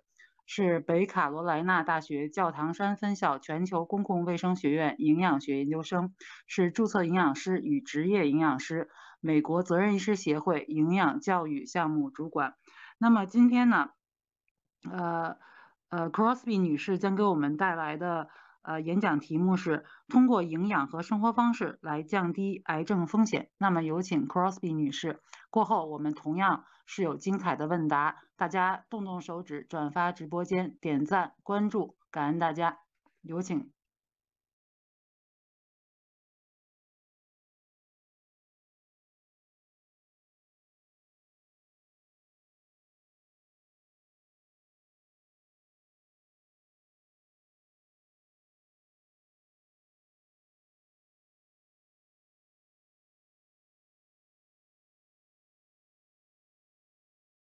好，有请我们的导播。For reducing the risk of breast cancer. So here's what we'll be covering today. We're going to talk about 4 lifestyle steps that women and men can use to reduce breast cancer risk, and also discuss what a healthy plant-based diet can do relative to breast cancer risk. So first I think it's worth noting that total cancer is the leading cause of death in China. Now this is per age standardized mortality rate data from the China Death Surveillance Database. All right, we see total cancer. What kind of cancers are feeding into that? So in terms of the leading causes of cancer deaths in China, you can see we have lung, liver, stomach, and esophagus. Now this is for both genders combined. Looking at it individually for women though, we see that breast cancer is actually the 4th leading cause of cancer death among Chinese women. Now, all of these are excluding non-melanoma skin cancer. But lest we think that China is unique in this, this is actually an incidence map, but around the world, breast cancer is the most commonly diagnosed cancer in women. As you can see here, it is the most commonly diagnosed cancer in women in every country that appears in pink. And looking at trends for breast cancer in China, after declining for many decades, the age and cohort adjusted risk of dying from breast cancer actually increased by 49% from 1990 to 2015. And the authors of a recent paper published in BMC Public Health suggest there are multiple explanations. And near the top, and at the top of the list, again, this is not exhaustive, we have a high protein, high fat diet, particularly increase in pork and beef intake and decreases in vegetable intake. We have decreased physical activity, increased alcohol, higher rates of overweight and obesity, and of course for breast cancer, particularly lower breastfeeding rates. So many of these are lifestyle factors that we're seeing playing into the increase in risk of breast cancer in China. So the organization I work for, the Physicians Committee for Responsible Medicine, has actually launched a campaign to encourage women and men to take evidence-based steps to reduce their breast cancer risk. Now, the exciting thing is that these same steps also likely reduce the risk of other cancers, things like colorectal and prostate cancer, as well as reduce the risk of type 2 diabetes, high blood pressure, stroke, and heart disease. But I do want to say this: no one is ever to blame, right, for getting a cancer diagnosis. You can do everything right and still get that diagnosis. But what you can do is reduce your risk, and that's what we're going to discuss today. So the 4 steps that are part of our Let's Beat Breast Cancer campaign are as follows: choosing healthful plant-based foods, exercising regularly, limiting, and aiming for a healthy weight. Now, I'm a dietitian, so we are going to spend the majority of our time today on step 1, which is nutrition or choosing healthful plant-based foods. And I do want to make a caveat that if you are on a vegan diet, you should be taking a vitamin B12 supplement, and they're also recommended for everyone over the age of 50. All right, so with that caveat in place, let's move on to look at a healthful plant-based diet in relation to breast cancer risk. So first, can a vegan diet help reduce cancer risk in general? Well, the answer actually is yes. It's not a magic bullet, but it appears it can help. So looking at some epidemiological data here, this is from a meta-analysis of 86 cross-sectional and 10 prospective cohort studies. And researchers found that those following a vegetarian diet had an 8% lower risk of developing cancer, while those eating vegan had a 15% lower risk. Unfortunately, no difference in risk was seen with cancer mortality, and part of this, again, is because there are very small numbers of vegans, so hard to get statistical power. All right, so here's some additional evidence on the incidence side from the Adventist Health Study 2. Now, this is a cohort or population that has a higher percentage of vegetarians and vegans than a standard, at least a standard Western population. And in a little over 4 years of follow-up, on average, there were a total of 22,939 incident cancer cases. And what they found was an overall decrease in risk that was about the same as that seen in the meta-analysis in the previous slide, right? 16% versus 15% in decrease in total risk for vegans for total cancer. For female-specific cancer, however, an interesting number emerges: 34% decrease in risk for those who are excluding animal products. And a separate subgroup of this cohort, just 26,000 or so male participants, they found that those eating vegan had a 35% lower risk of developing prostate cancer. So there appears to be a protective effect relative to these hormone-sensitive cancers. All right, so do we have anything on a vegan diet and breast cancer? Not much. It just hasn't been studied much, again, partly because there aren't that many people fully excluding animal products. But this data also comes from the Adventist Health Study too. This is a study looking at about 50,000 women. About half of those were vegetarian, and then a subset of those were vegan. Mean follow-up time was a little under 8 years, 892 incident breast cancer cases. And compared with non-vegetarians, vegetarians really didn't have a lower risk in this study, as you can see here. But what happened with vegans? So vegans did show a 22% lower risk of breast cancer than those who were not who were following a standard diet, but this was not statistically significant, right? You can see the p-value here was 0.09. But interestingly, that non-significant trend held across any subgroup that they analyzed when it looked at when looking at a vegan diet. So premenopausal, postmenopausal, they did an analysis of Black women separately and an analysis for hormone receptor positive cancers. And again, across the board, this trend held, but not statistically significant. Okay, so what about scoring diets based on how much plant food they contain and then looking at that in relation to breast cancer? Well, there's some new research out that is starting to do that. So they are using a plant-based diet index that scores people based on the amount of animal foods and plant foods they consume. This has also been known as a pro-vegetarian dietary pattern. So again, we're not looking at pure vegan or pure vegetarian, but rather analyzing people on a spectrum. So I want to look at a few studies that have looked at this kind of analysis in relation to breast cancer. So up first was a study done in France. The French Nutrinet Santé prospective cohort study looked at 31,000 women, and follow-up was about 4 years, 487 breast cancer cases, and no substantial associations were actually seen for a plant-based diet index score and breast cancer. But what they did see was a link to a lower risk of overall cancer, 15% lower, digestive cancer, 32% lower, and lung cancer, 53% lower risk. And they did not break down by healthy versus unhealthy plant foods. So next study we want to look at here was from Spain. This is the SUN cohort, 10,000 women. The median follow-up time was 11.5 years and only 101 cancer cases because this was actually a very young cohort. And here, what they found was that moderate adherence to a pro-vegetarian diet or a plant-based dietary index score in the middle range was actually linked to a 45% lower risk of breast cancer, but significant associations were not seen in the top tertile of that sort of pro-vegetarian or plant-based diet index. And that may be because that higher tertile also included lots of unhealthy plant foods, right? Now, they did look in this study at healthy and unhealthy plant-based foods, and they didn't see any statistically significant relationship for a healthy pro-vegetarian diet or an unhealthy pro-vegetarian diet, although there were trends in the direction you might expect, being protective for those eating a healthy pro-vegetarian diet and not, or increasing risk for unhealthy pro-vegetarian diet. But again, there's a lack of statistical significance here, likely due to a small number of cases. And then last study we'll look at on this slide is a case control study out of Iran, 350 cases of breast cancer, 700 controls. And what they found was individuals scoring highest on the plant-based dietary index had a 67% lower odds of breast cancer than those scoring lowest.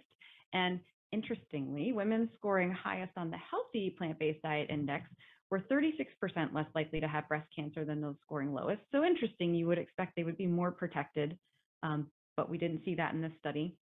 What they did see was that women who scored highest on an unhealthy plant-based diet index had 2.23 times greater chance of breast cancer than those scoring lowest. So this really does make a case for focusing on healthy plant foods and not on the unhealthy ones.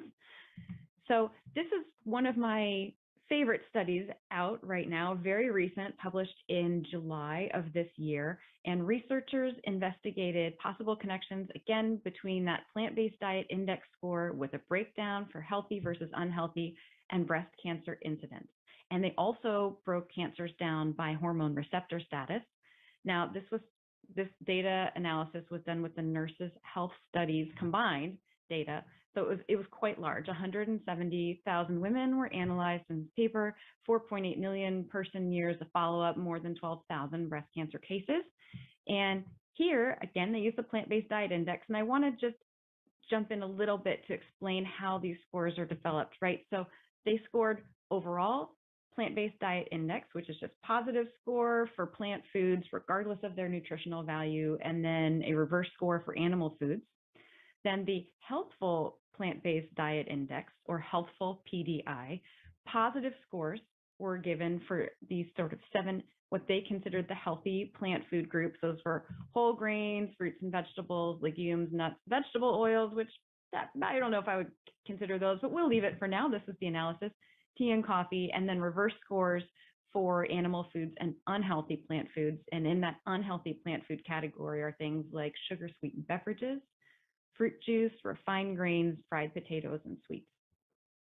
So the unhealthful PDI is basically the reverse of the healthful PDI in that they are giving a positive score for refined plant foods, but since we're still looking at plant-based diet, they are giving a reverse score for animal foods and a reverse score for whole plant foods. So really this is something that you might consider of like a junk food, you know, someone who's focusing more on snack foods and sugar sweetened beverages. But again, none of these diets are actually vegan. Okay, now researchers examined diet and breast cancer incidence, as we said, and what did they find?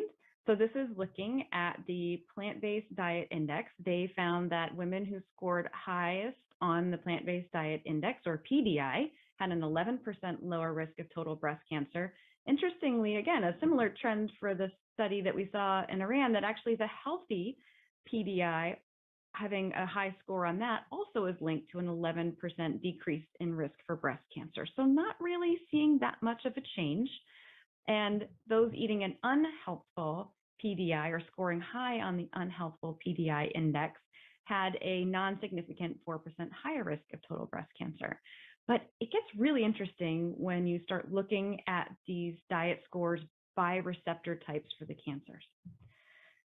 So researchers saw pronounced effects of consuming a healthful plant-based diet in more aggressive types of breast cancer, which is very good news, right? So looking at the healthful PDI score here, for women with estrogen receptor positive cancers, right, looking at estrogen receptor positive cancers, there was a decrease in risk of about 9% for those who scored high on a healthful PDI.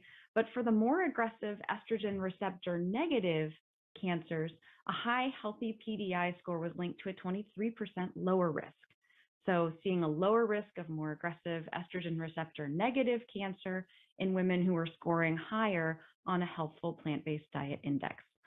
On the other hand, a high unhealthful plant-based diet index score was actually not seen to have any effect in terms for women who had estrogen receptor positive cancers. But what they did see again was that the flip side, a high unhealthful PDI score was linked to a 28% higher risk of more aggressive estrogen receptor negative breast cancer. So again, a great reason to choose whole plant foods like fruits, vegetables, whole grains, beans, and cut back on those sodas and sweets that can increase insulin and IGF-1 levels. I'd also like to say a word about the Women's Health Initiative randomized controlled trial. In this dietary modification trial, they enrolled 48,835 postmenopausal women ages 50 to 79 years, all without a history of breast cancer. They were randomly assigned to their usual diet comparison group or to a dietary intervention group. In that intervention group, the goals were to reduce their fat intake to 20% of energy and increase vegetable, fruit, and grain intake. Now, after the protocol specified end of the intervention at 8.5 years, there was a trend towards lower breast cancer incidence and towards a lower risk of death from breast cancer, but neither was statistically significant. However, in a paper published last year, after nearly 20 years of follow-up, those assigned to the intervention group, while they still didn't have a statistically significant difference in getting breast cancer, so in risk of incidence, they had a 21% lower risk of dying from breast cancer. So another very good reason to go ahead and choose lots of healthful plant foods. All right, now that we've seen what happens with dietary patterns, let's look at individual foods. So first up are animal products. Red meat and breast cancer. Is there a connection? There sure is. So the Nurses Health Study looked at 88,000 women and found a 13% higher risk per serving per day of red meat. So again, this was also controlling, as for most of these studies, controlling for lots of variables like smoking and alcohol. So again, they found a dose-response relationship. The more red meat someone ate, the higher their risk. So interestingly, it turns out that high red meat intake may be especially problematic in adolescence when breast tissue is developing and most sensitive to carcinogens. So again, data from the Nurses Health Study 2, women who ate the most meat as preteens and teens had a 43% higher risk for premenopausal breast cancer. Now, interestingly, poultry was linked to a lower risk, but I suspect that is because it is displacing red meat. Another interesting, although not good point, is that high meat intake during adolescence was also linked to benign breast disease. So what might be responsible for this? Well, first could be heme iron, which may increase oxidative damage to DNA. Sorry about that. As well as the carcinogenic substances that form when meat is cooked at high temperatures. And then, of course, saturated fat is found in red meat in particular, and it's linked to higher estrogen levels, which can feed those ER-positive breast cancers in particular. All right, what about processed meat? This is data from the UK Biobank cohort, and this is a general population cohort study. And 262,000 or so women, 7 years of follow-up, about 4,800 breast cancer cases. And it turns out that those in the highest tertile of processed meat intake had a 21% higher risk for developing breast cancer when compared to non-consumers. And again, note that this highest tertile of processed meat intake was only more than 9 grams per day. That's like half a slice of bacon. So this is a very small amount of processed meat that's linked to increased breast cancer risk. That same paper also included a meta-analysis of 10 cohort studies, providing data on more than 40,000 incident breast cancers in 1.65 million women. And what that found was that processed meat was linked to a 6% higher risk for overall breast cancer and a 9% higher risk for postmenopausal breast cancer, but not premenopausal breast cancer. So this same study and meta-analysis also looked at red meat, and in the UK Biobank cohort, red meat consumption was associated with breast cancer in the univariate analyses, but not after multivariable adjustment. And red meat in the meta-analysis showed, again, a borderline non-significant associated with increased breast cancer risk. So the question is, it appears that processed meat is worse than red meat.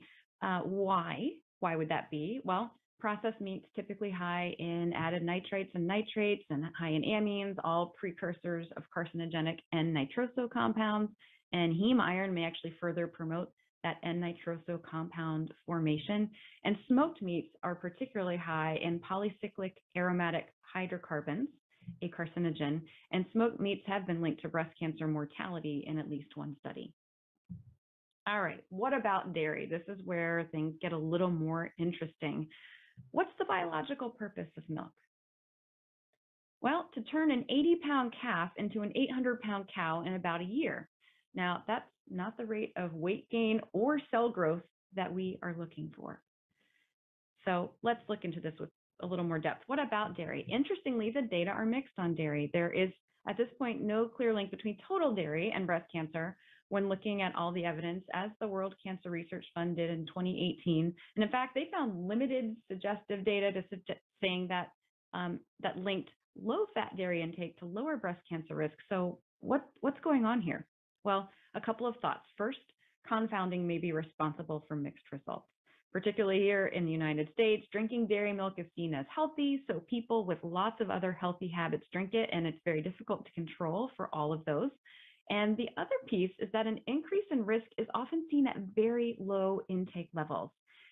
In the US, where many of these cohort studies were done, even low dairy consumption, milk consumption in particular, starts above the amount where risk begins to increase. Now, where am I getting that information from? A 2020 study out of Loma Linda University, again, 52,795 North American women, again, from that Adventist Health Study 2 cohort. They followed them for approximately 8 years. and found what did they find? They found a 50% increased risk of breast cancer in those consuming the most dairy milk compared to those with the least intake. Now, there was no breast cancer link with cheese or yogurt, interestingly, but what happened was that risk increased at just 1/4 to 1/3 cup of milk per day. That was actually, that approximate amount of intake was linked to about a 30% increased risk of breast cancer. So that's a very small amount of milk where risk starts to increase. And they found that replacing dairy milk with soy milk was linked to a lower breast cancer risk. So again, why might this be? What's going on? Well, here's some potential question marks around dairy and why it may very well be an issue in terms of breast cancer risk. First, it contains saturated fat, which we'll discuss in more detail in a minute, but let's also talk about estrogen. In modern dairy production, the majority of cows are milked while pregnant, deep into their pregnancies, when estrogen levels are much higher. And while, of course, the amount of estrogen that's found in milk will be lower than endogenous production levels, it may still be enough to cause an effect. And there's also an issue with insulin-like growth factor 1, or IGF-1, with dairy. So let's talk about that. All right, IGF-1 is found in cow's milk, but more importantly, consuming milk and dairy products on a regular basis has actually been shown to increase circulating levels of IGF-1. And elevated IGF-1 levels are linked to cancer, particularly of the reproductive system, prostate cancer for men, and breast cancer for women. Now, none of this is surprising, considering milk's job, which is to make things grow. Now let's talk about high-fat dairy in particular. This data comes from the Life After Cancer epidemiology study and looked at survivors over an average of 11.8 years and found that high-fat dairy, just one serving a day, was linked to a 50% increased risk of breast cancer mortality. Pretty good reason to avoid the cheese. All right, I said we would talk about saturated fat, and here we are. I have some results from a meta-analysis of 4 studies that found that breast cancer-specific death was 51% higher for women in the highest versus lowest category of saturated fat intake. Now, why is saturated fat linked to breast cancer death? Well, there are some possibilities. Again, increased estrogen levels. And we also know that increased saturated fat intake can increase cholesterol levels. And there's some preliminary data suggesting oxidized cholesterol can function like an estrogen. And what foods have saturated fat? What would you think, right? Well, this hamburger, cheeseburger sitting here, meat, cheese, as well as butter, all the sort of high-fat dairy, a lot of the meats and animal products, as well as palm and coconut oils. All right, what about eggs then? Meta-analysis, again, of prospective observational studies found that consuming just 5 eggs per week, so less than an egg per day, was linked to a 4% higher risk of breast cancer compared with no egg consumption. And there was a 9% increased risk for consuming about 9 eggs per week, or about an egg a little bit more per day. Cholesterol intake has also been linked to breast cancer risk. There was a 29% increased risk of breast cancer in those with the highest versus lowest cholesterol intake, and eggs are very high in dietary cholesterol. On the other hand, whole plant foods are protective, and this is probably my favorite part of the presentation, right? We know that whole grains, fruits, vegetables, legumes, and nuts are all linked with lower breast cancer risk.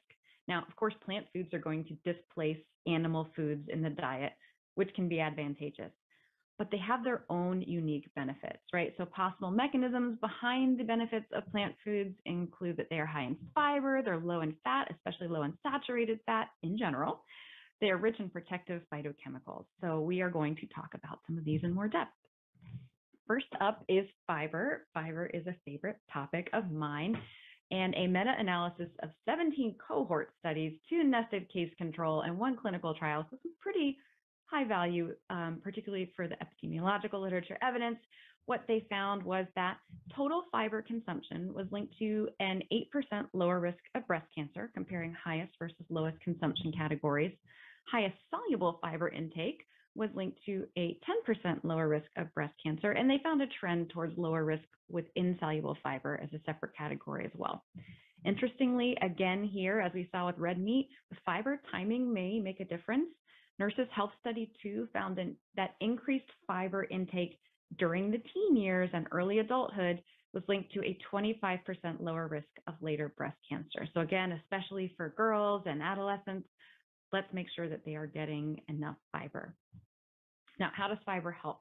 Well, it could be beneficial in a number of ways, right? We know it can help improve insulin sensitivity and blood glucose control. Both of those are good in terms of reducing cancer risk, helps people feel full, contributes to a healthy weight. Interestingly, it also contributes to healthy estrogen levels in a few different ways. We see that people with higher fiber intakes have increased levels of serum sex hormone binding globulin, which basically decreases the amount of active estrogen in the blood. There are beneficial effects on gut bacteria. So high fiber intake decreases beta-glucuronidase activity, which results in less reabsorption and greater fecal excretion of estrogen from the intestines. And on the other side of that, protein and fat increase beta-glucuronidase activity. That actually increases deconjugation and reabsorption of estrogen, which can raise estrogen levels. And soluble fiber can actually bind to estrogen and cholesterol directly, leading to increased fecal excretion. All right, and fiber occurs in foods that are packed with other healthful compounds.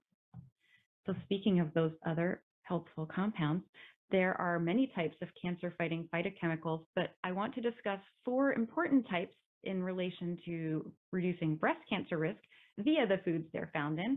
So these are the foods we'll be talking about, including the phytochemicals they contain. First up, soy foods. They contain a phytochemical, a polyphenol phytochemical called isoflavones. And research is pretty clear that women who consume soy are less likely to get breast cancer. For example, one study found that women averaging a cup of soy milk or about half a cup of tofu daily have a 30% lower risk of developing breast cancer compared with women who eat little or no soy.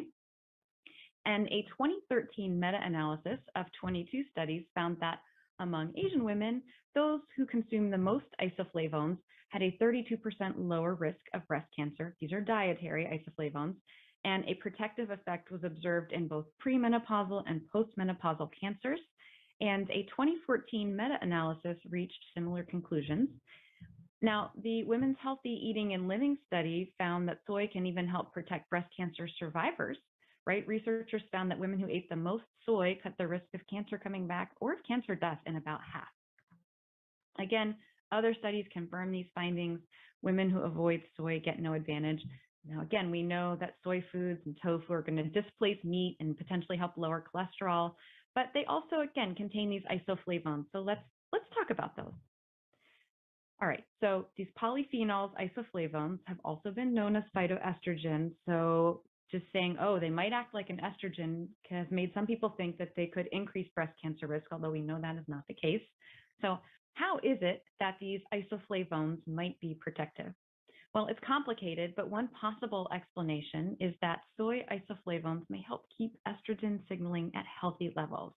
For example, when estrogen binds its receptor, one particular receptor we'll see is a troublemaker. It can trigger certain cancer cells to grow, right?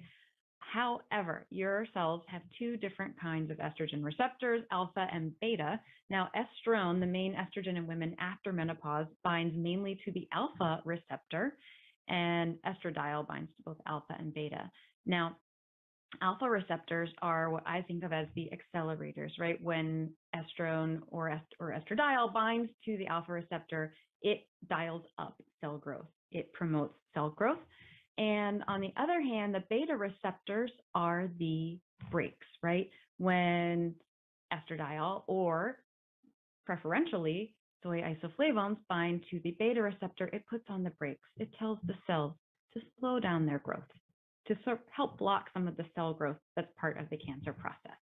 So again, because these isoflavones preferentially bind to the beta receptors and give breast cells the signal to slow their growth down, put on the brakes, that is one of the reasons that they may be protective. Now, this is an oversimplification. There are clearly other things going on, but this is one of the primary explanations that we have found, that we've seen. All right, cruciferous vegetables, another favorite for me, particularly is in relation to reducing breast cancer risk. They contain a phytochemical type called isothiocyanates, a sulfur-containing phytochemical. Now, cruciferous vegetables are those cabbage family vegetables, cabbages, kale, broccoli, the works. This is an interesting case control study from China, 1,485 cases, 1,506 controls, and they found that those with the highest intake of cruciferous vegetables had a 49% lower risk of breast cancer, and protective associations were seen independently with the intakes of glucosinolates and isothiocyanates that are found in cruciferous vegetables. And lab research has also shown that those isothiocyanates can trigger breast cancer cell death and decrease the growth of blood vessels that tumors need to fuel their growth. So definitely something you want to be including in your diet. Now, I mentioned glucosinolates. Those are the precursors of isothiocyanates. And isothiocyanates are converted from glucosinolates by an enzyme called myrosinase. All right, so we have glucosinolates. Myrosinase converts them to those cancer-fighting isothiocyanates. However, the enzyme myrosinase resides in a different part of the plant cell than the glucosinolates. So if you want to form isothiocyanates, here's how you do it. You bring those two compartments together. So to maximize conversion, you either want to chew your food well. Again, you're going to bring the enzyme and substrate together to form isothiocyanates. Blending is the same concept as chewing, only more efficient. Or consume those cabbage family vegetables raw or lightly cooked, because myrosinase as an enzyme is inactivated at cooking temperatures. All right, green tea. This is an exciting one. A 2019 meta-analysis of case control studies, predominantly from China, Japan, and the US, looked at green tea intake and breast cancer. Again, 14 studies, 14,000 cases, approximately about 15,000 controls.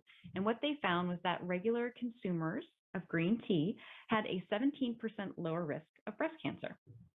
Now, one of the main reasons for this, they think, is a polyphenol in green tea. There are multiple, but the primary one is called epigallocatechin 3-gallate. We will call it EGCG for obvious reasons. Now, it may promote apoptosis or programmed cell death through a variety of mechanisms, also has antioxidant properties that may help prevent DNA damage that can initiate cancer. I should note that black tea has less EGCG and does not appear to be protective. And interestingly, in at least one meta-analysis, high intake was linked to higher breast cancer risk for black tea. So if you have a choice between black tea and green tea, I would opt for the green tea. Dietitian note, both green and black tea can interfere with iron absorption. So try to drink them separate from your iron-rich meal. Space it out by an hour or two. And finally, we have mushrooms and I'm saying a phytochemical, but since mushrooms are a fungus, I suppose it should be a mycochemical. But eating more mushrooms has been linked to a 35% lower risk of breast cancer, according to a recent meta-analysis of 10 observational studies, again, published 2021. And just 10 grams of fresh mushrooms a day was linked to a 64% lower risk of breast cancer in a case control study from Southeast China. So again, this suggests that even very small amounts are linked to decreased risk. And some of the risk, they think, risk reduction is coming, again, from this ergothioneine, which is a powerfully antioxidant amino acid found in mushrooms and may help protect cells. Mushrooms also contain a soluble fiber called beta-glucan, which may have some tumor-fighting effects as well. So wonderful foods to include in the diet if you or your patients are trying to reduce breast cancer risk. I do want to say a word about iodine because it may be lacking in those on a plant-based diet. Iodine is a trace mineral important for thyroid health, certainly, but also for breast health. Low iodine intake can contribute to fibrocystic breast disease and may actually increase breast cancer risk, especially metastatic breast cancer in young women. Iodine is taken up by the breast tissue and can help promote normal development versus cancerous breast tissue. The mechanism, unfortunately, is unclear, but we know that it's probably important. So non-pregnant women, and of course men, need only 150 micrograms per day, so very tiny amount. One of the best places to get this, I do not want people to add a lot of salt, but when they do use salt, whatever salt they're going to use in cooking, I prefer it to be iodized. I also like nori. Sea vegetables, also known as seaweed, are very high in iodine. In some cases, so high as to be unsafe. Some of the kelp seaweeds like kombu, they are very high in iodine. So again, particularly for people who've had long-term low intakes, that can be an issue. But nori is a type of sea vegetable that has a sort of just right amount of iodine, 105 micrograms in a sheet, which gets you about 2/3 of the way to the recommended dietary allowance. All right. Also, very important to note to use caution with thyroid disease when increasing intake of iodine. So iodine is needed for thyroid health, and if someone has a healthy thyroid, increasing iodine intake from food or iodized salt shouldn't be an issue. But if someone has Hashimoto's, if someone has hyperthyroidism, they may need to limit their iodine intake. So please use caution in those cases. All right, so that was all step one of choosing healthful plant-based foods. The next step is to exercise regularly for reducing breast cancer risk. Now, what does the data say? Physical activity is linked to a lower risk of postmenopausal breast cancer, but if you want to reduce your risk of premenopausal breast cancer, you need to do vigorous physical activity. So breathing hard, it should be hard to carry on a conversation. Why does this work? It can help balance hormone levels. It strengthens the immune system, which is really your first defense when it comes to cancer, and improves insulin sensitivity and glucose control. So exercise is good. I want to get ahead to this study, the Women's Healthy Eating and Living Study, because it illustrates the importance of addressing multiple lifestyle variables, in this case, diet and exercise together. So this Women's Healthy Eating and Living Study was over 3,000 breast cancer survivors. And it was actually designed to investigate the effects of high fruit and vegetable and decreased fat intake on breast cancer survival. So they had two groups, and one was supposed to eat 5 servings of fruits and vegetables a day, and another was supposed to have higher amounts and slightly lower fat intakes. But this is the interesting part. They actually did an analysis in the control group, right? This was the sort of, hey, we're eating 5 fruits and vegetables a day group, and they looked at how much fruit and vegetable people were consuming, and also how much exercise they did. So 1,490 breast cancer survivors, and here's what they found after 8.7 years of follow-up.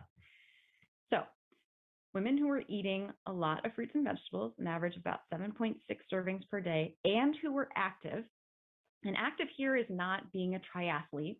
Active here just means the equivalent of walking 30 minutes a day, 6 days per week at a moderate pace. Women who walked the equivalent of 30 minutes a day and ate a high level of fruits and vegetables had a mortality rate of 4.8% in that follow-up period.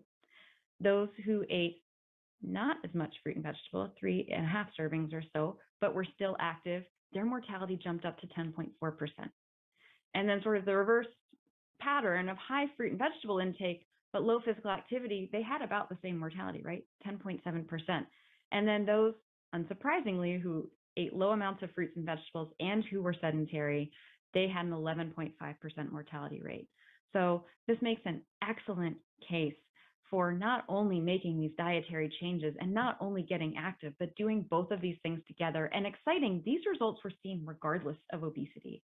So synergy between exercise and diet, it's important to address all different aspects of lifestyle when it comes to reducing breast cancer risk. Next up, limiting or avoiding alcohol. For premenopausal women, each glass of wine consumed per day increases the chances of developing breast cancer by about 7%. 2 glasses a day increase a woman's risk by 14%, and so on, right? Dose-response relationship.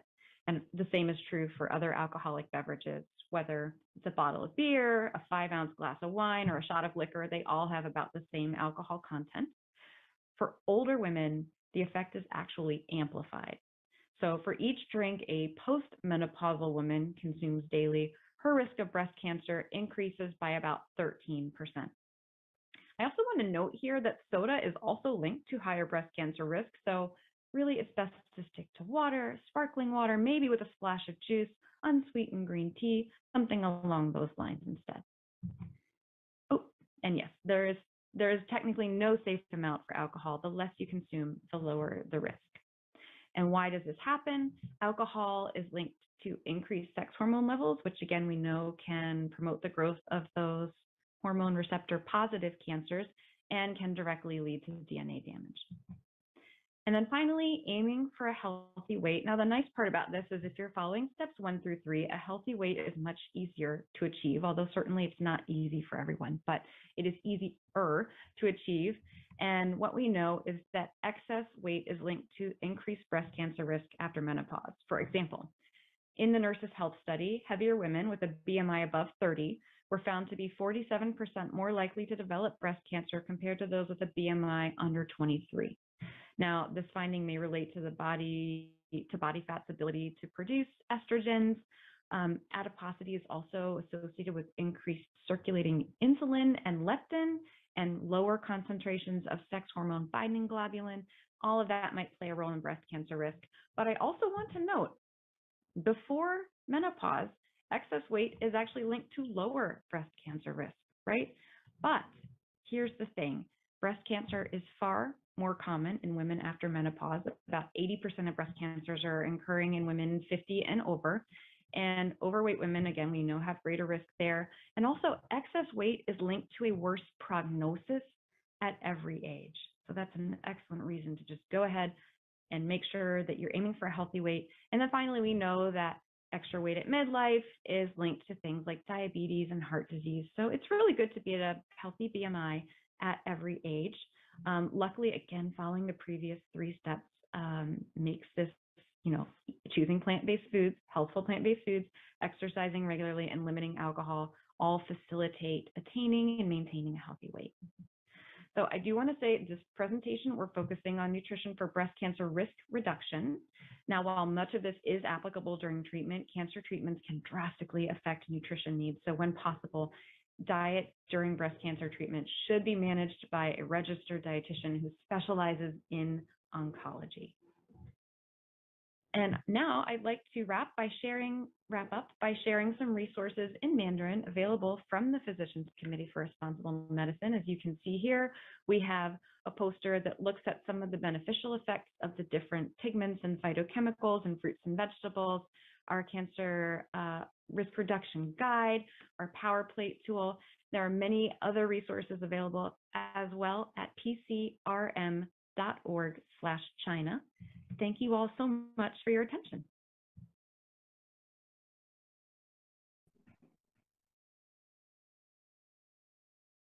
好，感谢Crosby 女士的精彩演讲。现在我们马上要进入问答环节。有请周金博士帮我们连线 Crosby 女士。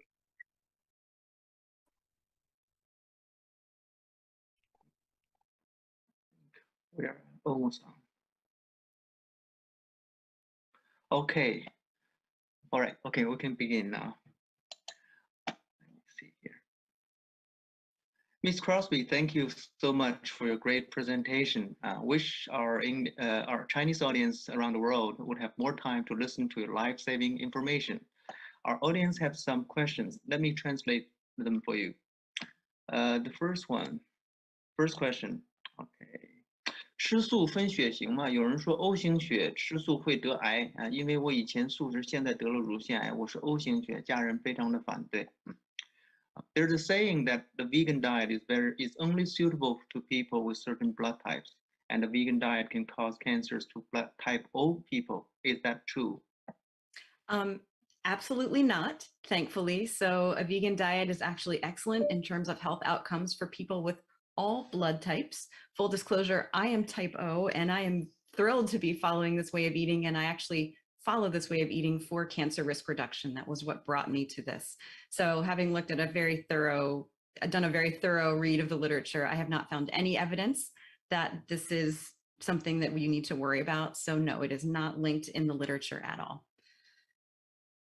那个就是Lee 营养师呢，他说没有啊，他说就是素食纯素食呢，对所有的血型都是没有问题的啊。实际他本人就是 O 型血啊，那他现在吃纯素食呢，就是为了减少他的癌症的风险啊。所以说呢，他说他仔细的读了所有的这个文献啊，他没有发现任何的文献来支持说那个 O 型血更容易得癌症啊，没有这一条。OK， 下一个问题 ，Next question。红肉一点都不吃，铁元素会不会缺呢？ is not eating red meat associated with iron deficiency? No, so it actually turns out that people who eat plant-based tend to have the same rates of iron sufficiency or deficiency as people who eat meat. What is important, and actually in terms of iron intake, those eating plant-based or vegan diets tend to have higher iron intake levels. What is important is to eat foods rich in vitamin C, along with your iron-containing plant foods like beans and nuts and seeds. 好，Crosby 讲了说，不是这样的啊。他说，实际上呢，不管是吃荤的还是吃素的啊，他们的就是缺铁性贫血的这个患病率呢是基本是相当的啊。实际上吃素呢会摄入更高水平的铁啊，但是呢你需要摄入足够的维生素 C 啊来保证铁的吸收啊。所以说呢，就是目前为止是没有这样的数据来支撑啊，就说吃素会缺铁的。Okay, the next question. 素食者维生素 D 等脂溶性的维生素会不会缺乏？Are vegans prone to deficiencies of vitamin D and other fat-soluble nutrients? No, they are not. Vitamin D is actually not present in any food naturally. It's added. So it's added, for example, to dairy milk. It's also added to different plant-based milks like soy milk, typically. It's actually made in our skin from the sun, right? So sun catalyzes that reaction. So if you do not get regular sun exposure, or if you're older, it's best for anyone, whether they're eating a vegan diet or not, to supplement with the daily required value for vitamin D. Crosby 讲了，他说就是不会的啊，素食者不会缺乏维生素 D 啊。实际上维生素 D 呢，它是在我们食物里面的维生素 D 都不是自然存在的啊，包括不管是牛奶里面的维生素 D 还是植物奶里面的维生素 D 都是人为的加进去的啊。那么就是那个维生素 D 呢，主要是因为太阳照射我们的皮肤而产生的啊，所以说呢，我们应该有足够的晒太阳啊。但是在晒太阳之外，如果不够的话，我们应该自己来补充维生素 D。 Can I add one thing? Yeah, go ahead. It is important for everyone on a plant-based diet to supplement with vitamin B12. That is one vitamin that is not found in plant-based foods, so it needs to be supplemented every day.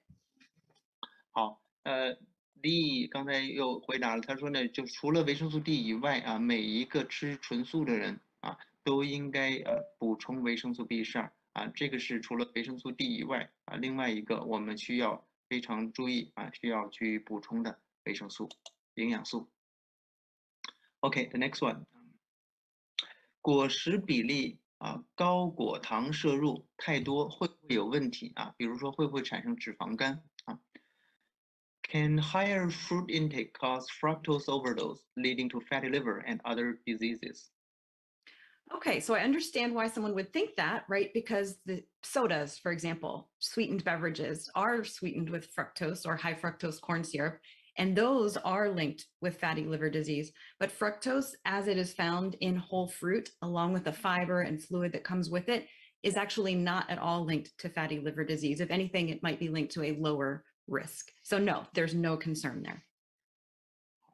好，那他的回答呢，就是他懂得为什么会问这个问题啊，因为现在呢很多的一些加工的饮料啊，包括一些那个苏打水啊等等，都放了那种高果糖的来使它有这个甜味儿，而这个果糖是提纯后的果糖啊，那么这个呢会增加一些疾病的风险啊，但是呢作为全水果里面全食物这种水果里面的果糖呢，它里面含有膳食纤维啊等等，它不会造成任何的健康风险，相反它还会降低健康的风险。Okay, next one. 豆类和坚果对于癌症病人如何把握摄入量？How much soy and nuts can cancer patients eat each day? Okay, so if someone is in active treatment for cancer, they're going to need to talk to their physician or the dietitian on their treatment team. But that's just in general in terms of dietary intake. For someone who I can't imagine there would be any limits, but just in case there are. For someone who is trying to reduce the risk of a recurrence, particularly of breast cancer, I don't know of any limits that would be set for soy foods, so things like tofu or soy milk or tempeh. The only thing you would, or nuts and seeds, also fine. The only thing you would want to avoid would be to take supplements, right? So if someone wanted to take a supplement of soy isoflavones, that would not be recommended. But whole soy foods, nuts and seeds are absolutely fine, not just fine, but recommended for cancer survivors.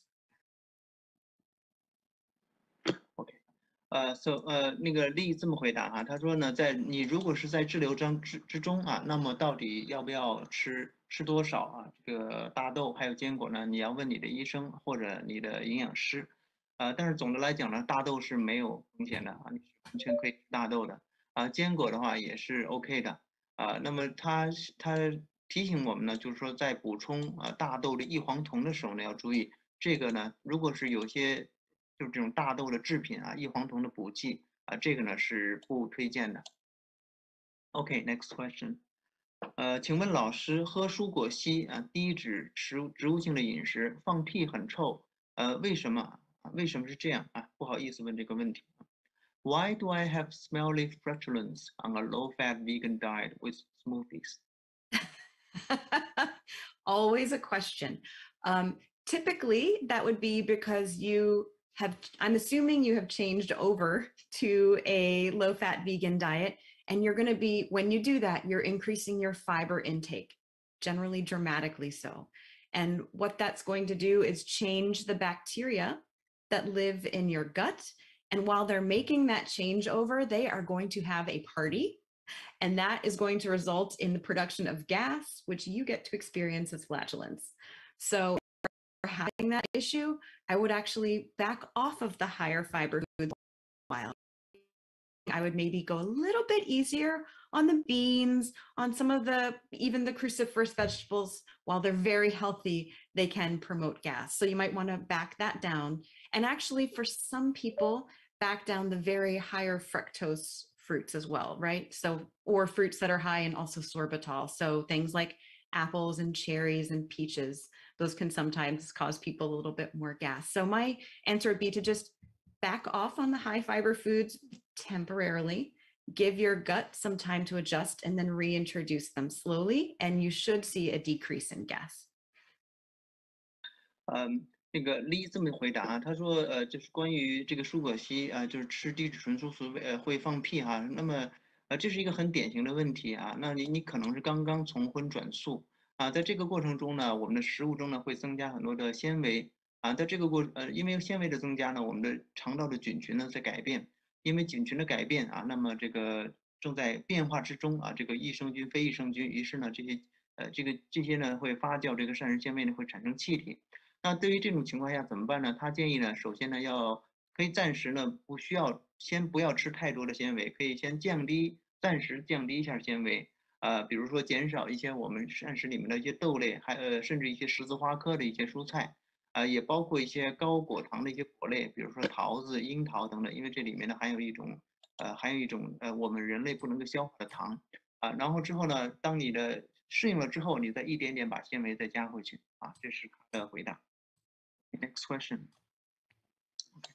请问怎么知道自己的蛋白质会过剩？How do I know if I have too much protein in my diet? If you're eating, well, assuming you're healthy, if you're eating a whole food plant-based diet, that is varied, right? So you're getting fruits, vegetables, whole grains, beans with a little bit of nuts and seeds. You're getting enough protein and not too much. If you're adding in lots of animal products on top of that, if you are eating protein powders, then you might be getting too much. For people with chronic kidney disease, even the amounts in a whole food plant-based diet, which is still lower protein, although adequate relative to a meat-eating diet, that is something where you would need to talk to a dietitian or to a doctor, because people who have chronic kidney disease may need even lower protein intakes. But on the whole, if you're eating a whole food plant-based diet, getting all those whole food groups, plant food groups, you're covered on protein without getting too much. 李是这么回答的，他说，如果你是采取首先你是自己很健康，你采取全食物的植物性的饮食，那么你的这个蛋白质呢，你是足够的，而且呢不会太多但是你如果在这个基础上加了一些动物制品加了一些那个蛋白粉这样的食物的话，那么你有可能蛋白质会过量那么尤其是你如果有慢性肾病的话那么即使你吃素食刚才我们说的健康的素食，你应该问你的医生那么因为这个慢性肾病呢，对这个蛋白质的摄入量的限制呢是比较严格的。这是他的回答。Can I add one thing to that? Yes, please. Older adults, so adults who are 65 and over, might actually need a little bit more protein than younger adults. And to do that, I would just make sure you're getting at least 2 or 3 servings of beans, split peas, lentils, tofu a day. And again, for individual recommendations, talk to your doctor or dietitian, but just make sure that you're focusing on getting at least 2 or 3 servings of those beans, tofu, lentils. 好。他又加了一句就是说对于65岁以上的那个年长者因为我们有可能呢蛋白质的代谢呢会产生负担平衡所以说呢他就说每天呢确保你能够摄入到2到3份的这个豆类就是各种豆腐或者是各种自然的豆类等等那么对它主要就是确保你要获得这2到3份。如果你有某些疾病，比如说慢性肾病，你需要问你的医生。Let me see. Okay, so I think we are just right on time now. So thank you so much, Lee, for your answering the questions. I think our audience really like your answers, and Well, thank you so much. It's been an honor to be here. Yeah, thank you. Have a great weekend, and we'll update you with whatever numbers we may have over the weekend. Okay, great. Thank you. Thank you so much. All right. Bye-bye. Bye.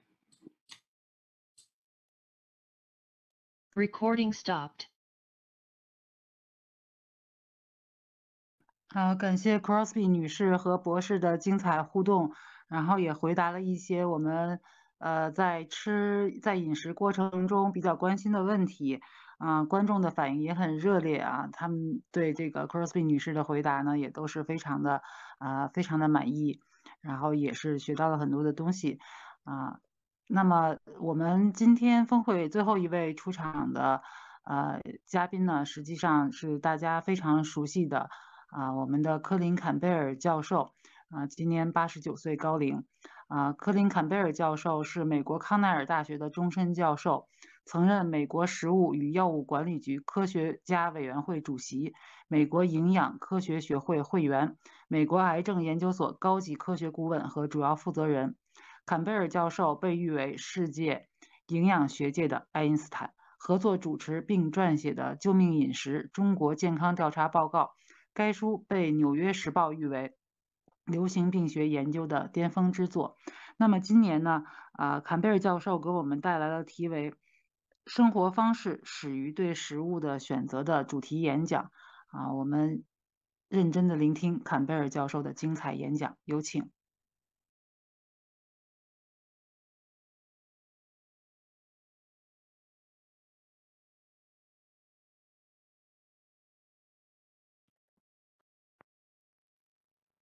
Hello, I'm Colin Campbell, and I must say that I'm very pleased personally and professionally to be participating in this conference.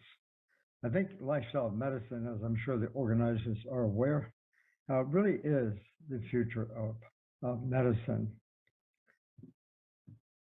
And from my point of view, I would like to suggest that lifestyle really begins with food choice.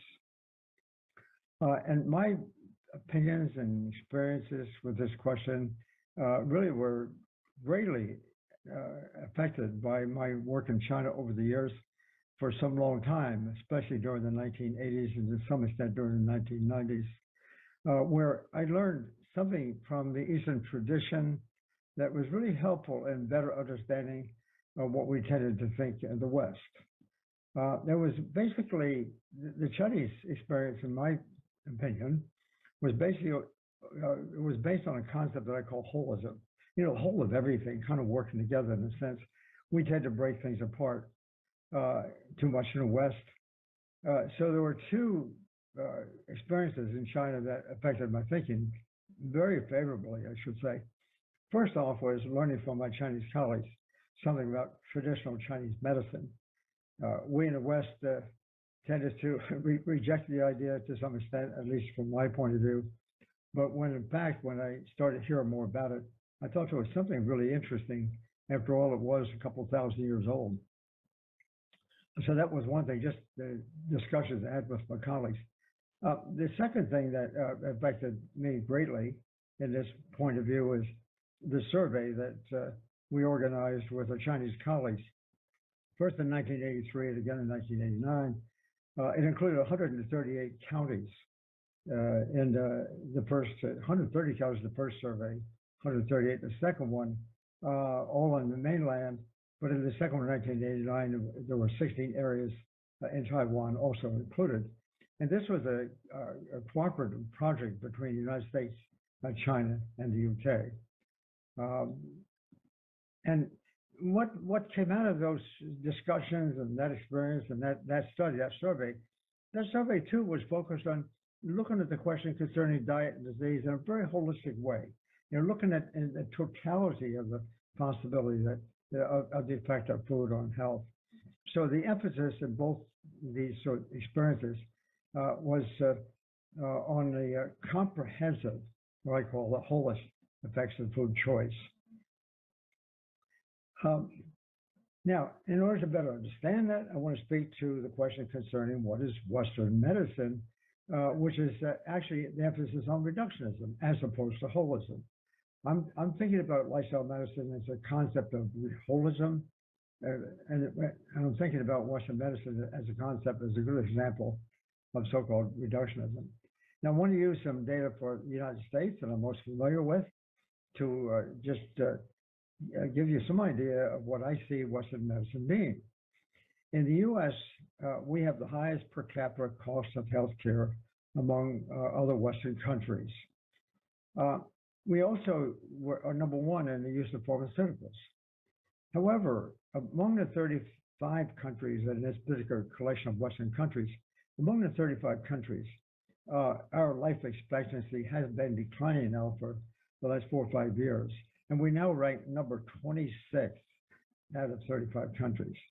The U.S. also is number 3 in the prevalence of obesity. And then again, on the use of pharmaceuticals, we use a lot of pharmaceuticals. That's our tradition.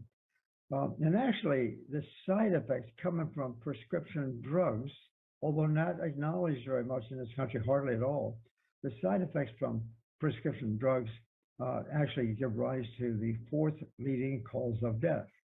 3rd leading cause of death, if you count it somewhat differently, including doctor errors that have to do with use of prescription drugs. So it's not a pretty picture.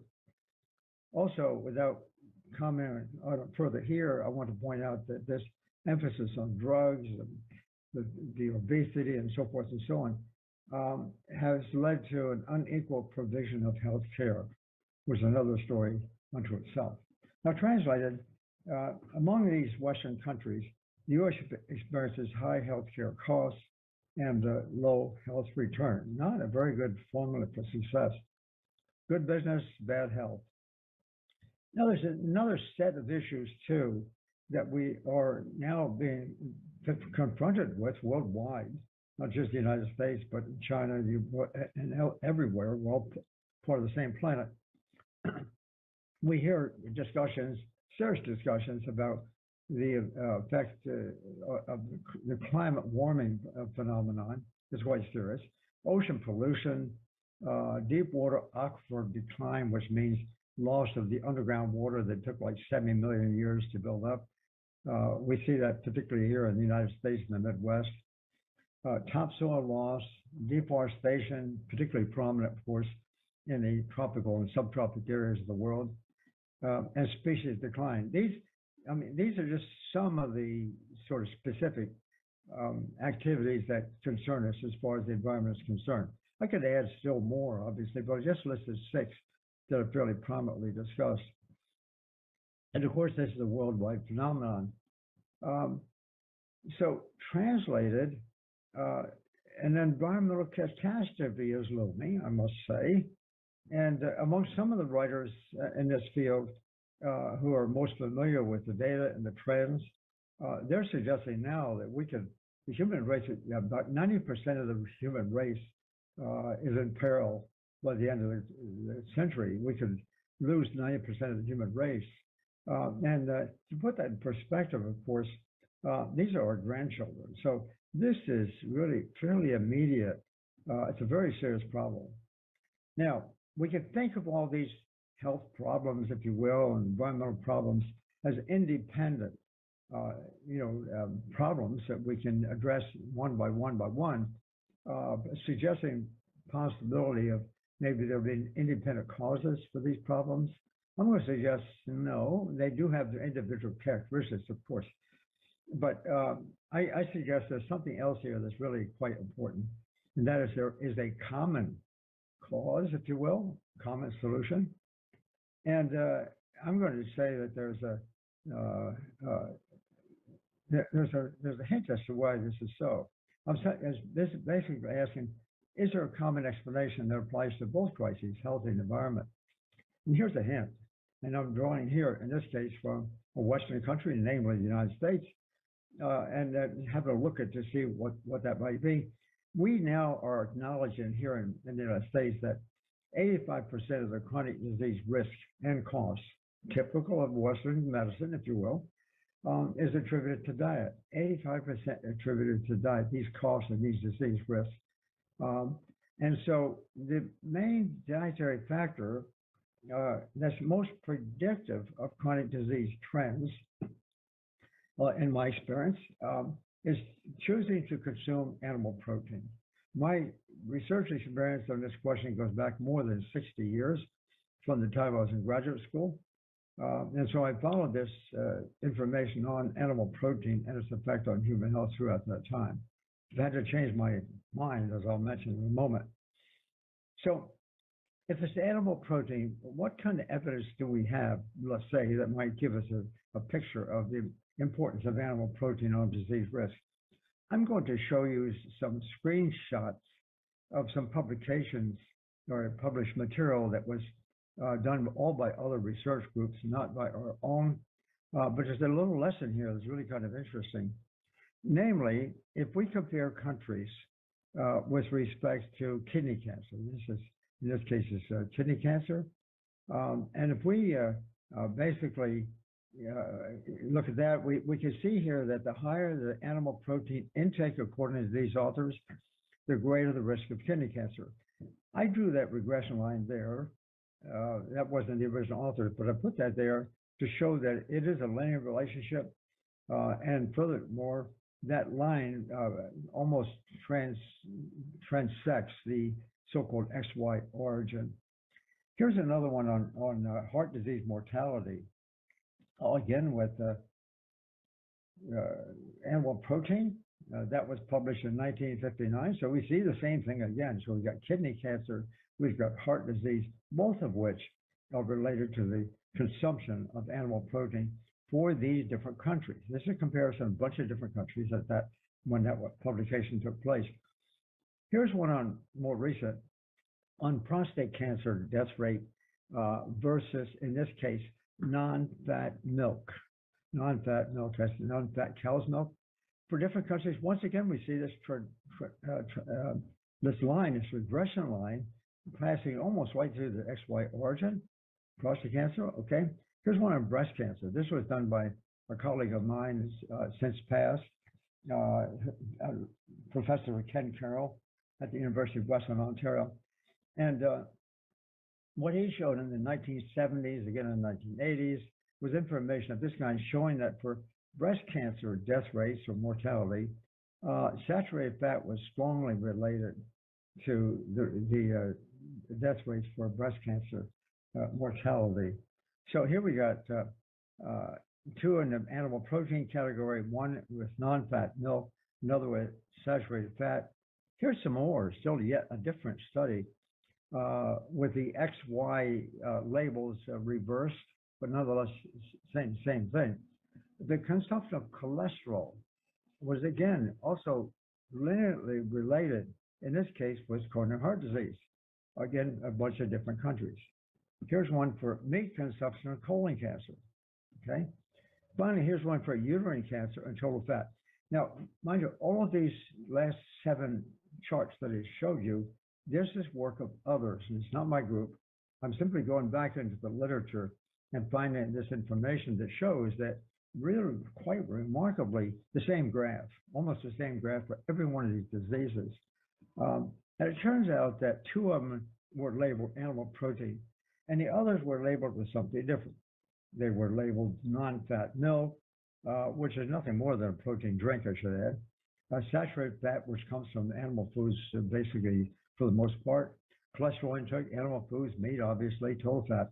And so I'm suggesting that for all these charts, when you consider them collectively together, these markers of disease risk are really surrogate markers for animal protein-based food consumption.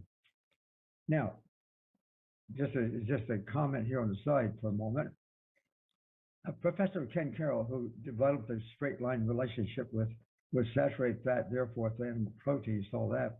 He also plotted some data here for plant protein intake, representative of unsaturated fat or plant foods, if you will. No relationship. So what this tells us, I think, is that it's the animal protein or animal protein containing foods that's related to these several different diseases. So let's summarize. Increasing intake of dietary animal protein as food increases risk for multiple diseases. And increasing intake of these animal foods, meat, milk, and eggs, combines quite naturally with decreasing intake of plant foods, vegetables, fruits, grains, which also increases disease risk. In other words, when we see increasing intakes of animal foods as a proportion of total calorie intake, we always see a decrease in intake of plant food. So when we see a relationship of, let's say, animal protein with some particular disease, it represents 2 combined causes: the effect of increasing animal protein and the effect of decreasing plant foods. So keep that in mind. Plant foods, of course, are comprised of nutrients such as antioxidants, complex carbohydrates, white kind of protein, I should add. And so those are all good things. These are good things that tend to protect against getting the disease. So it boils down to why have we had such an uncompromising, and I would argue very intense interest in protein for so long, especially animal protein? I mean, the majority of people, now speaking from my experience in the United States, but also elsewhere in the world too, we as a society, as humans, tend to think that protein is extremely important. It is. Protein is important. We need protein. But we tend to think almost subconsciously that protein we're talking about is from animal sources, in other words, animal protein. So we've really had a very intense interest in animal protein. I would like to pose the question of where that came from. But before doing so, let me just share with you first the beginning of some of my research studies that began now a long time ago in the late 1960s. When at that time, 1968, I was in the Philippines in charge of a program at feeding malnourished children, and we were supposed to be giving more protein, and I thought I saw some liver cancer risk amongst these children. And then this study came out from India, a rat study, where they were looking at the production of liver cancer in these rats, like I was suspecting in the young children, had greater liver cancer, more protein. Here's the results they got. They did this study and gave 2 different levels of protein, 20% of total calories and 5%. And these are in animals that had been programmed in advance to give rise to liver cancer because of mutation. What they saw was exactly the opposite of what they thought. In other words, the animals given greater amounts of protein, 100% got the liver tumors or hyperplastic nodules that live in tumors. And the animals given lower protein, none. that was a remarkable relationship, and that coincided with my view about, what I thought I was seeing with the children that I was, the study I was supporting in the Philippines. Higher protein, more cancer. Really ridiculous, because I had come from the farm, milking cows, and I was trained in animal science, animal nutrition specifically, where we were, in my doctoral dissertation, I was promoting the consumption of more animal protein, quite frankly. And so see these results here was exactly the opposite. What I personally and professionally had believed. It was strange. So I came home, started my research program, originally with the experimental animal studies. And here's one just chart of many that I can show over a period of a number of several decades, actually. Here's a relationship between this liver cancer growth rate, if you will, in this study versus animal protein intake. And so in this study, the animals start with a mutated gene, fed 20% protein, and this liver cancer in this case is growing quite well, 5% not at all. So it's a big difference. This is exactly what the Indian workers have reported, quite frankly, and it's also consistent with what I saw with the few children who were consuming the most protein in the Philippines as well. Then we did something more here that really brought the message home. In other words, I simply switched the diet during the course of this first 12 weeks. And given more protein, the cancers were growing well. Switching to 5%, turned off, then turned on and turned off. I mean, that was really striking. And so what it suggested was that nutrition, rather than genes, which are generally assumed to be responsible for cancer, it showed that nutrition, rather than genes, primarily control cancer development, at least in this particular experimental model. So I was finally coming around to the view, exactly opposite what I started with, but coming around to the view that animal protein is not a very good nutrient. It causes cancer, and it's pretty remarkable. It's really substantial. This is not a small effect. And so the next thing to do then at that point in time, because of the controversial nature of this observation, I wanted to find out what the mechanism was. What was the biochemical mechanism to explain this protein effect? Because we did that. We tended to do that in research. When you see something so provocative as a cause-effect relationship like this, the next thing to do is let's find a mechanism to account for that. Because if we can identify the mechanism, then maybe we can develop a drug to block that mechanism. And so I want to show you here some work that we did over a period of, 12 to 15 years. I had several graduate students, postdocs, and so forth who did this work. So it's a serious study and a search for finding what the mechanism was. And the scheme of our cancer occurrence in those days was we described cancer as 3 different phases. Starts with initiation, and then that's during the mutation phase, and then the cells divide, and that's the promotion stage. In case of humans, maybe over a period of years. And finally, we get diagnosed with it, and that's when the cancer cells are migrating to other tissues, or metastasizing, if you will. And you'll notice here that I'm showing arrows all going in one direction. Once it starts, it keeps on going in one direction. So we look for maybe a mechanism in this first stage that could account for this protein effect. And we identified a number of mechanisms. These are all biochemical mechanisms. We found that the animals given higher protein increased the rate of carcinogen into the cell. It increased the activity of an enzyme that activates the carcinogen. It increased the binding. All these are separate events.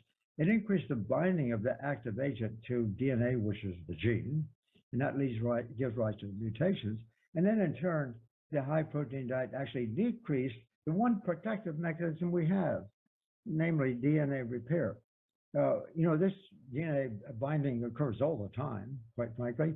We got a mechanism in our bodies that can actually repair that process, and it's very, very effective for the most part. The animal protein actually decreased that good activity we had. So then we looked for the second phase, and I would call your attention here too, whereas the first was all going forward in one direction. Here in the second stage, we see it being reversed. And that comes from that chart I showed you just a moment ago, we could turn cancer on and off during the space here. So we looked for mechanisms there too. And we found some mechanisms that those that tended to promote cancer, they were elevated by high protein. Those that were good and they should be elevated actually were decreased. So in essence, we had 8 cancer promotion mechanisms that all were increased with the feeding of more animal protein.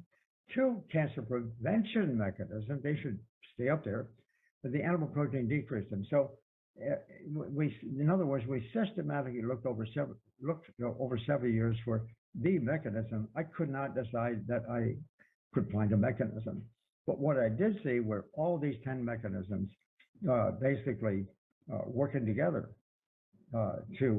working together. When you're feeding high protein, they all work together consistently, no exceptions, and they work in synchrony. It was just a fantastic observation, I think, in a sense, because it suggested what's going on in the body things tend to work together when it comes to the question concerning nutrition. For me, this is a red flag for Western medicine, where we tend to want to focus on one thing at a time, if you will. So, jumping ahead, I describe nutrition in a very different way than what is traditionally done. A different way from what I started my career in, and different than what most nutritionists tend to think of nutrition as well. I call it holistic nutrition with the W, with the emphasis on the whole, something whole about it. All the mechanisms working together.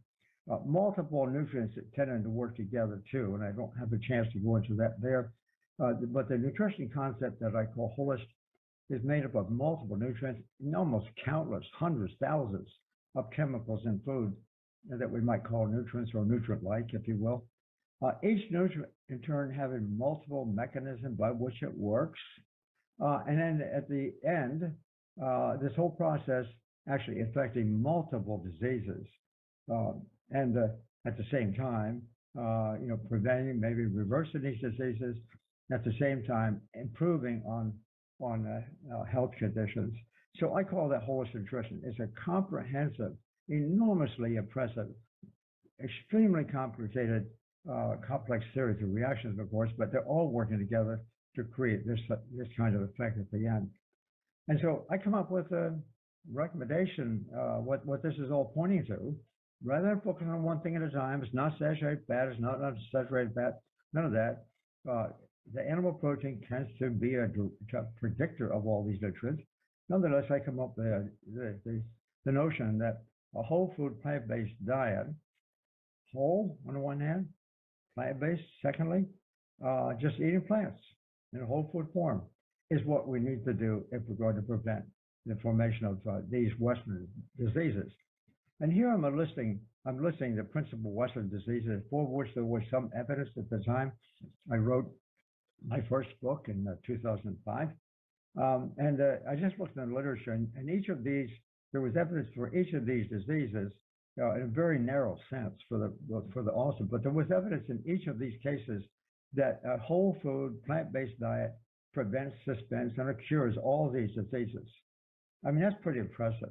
We got some serious diseases here, chronic degenerative diseases, if you will, and also we have other diseases that are more of the nuisance category. So the whole food plant-based diet, I'm suggesting, based on this information, sorry about that, the whole food plant-based diet actually prevents these diseases.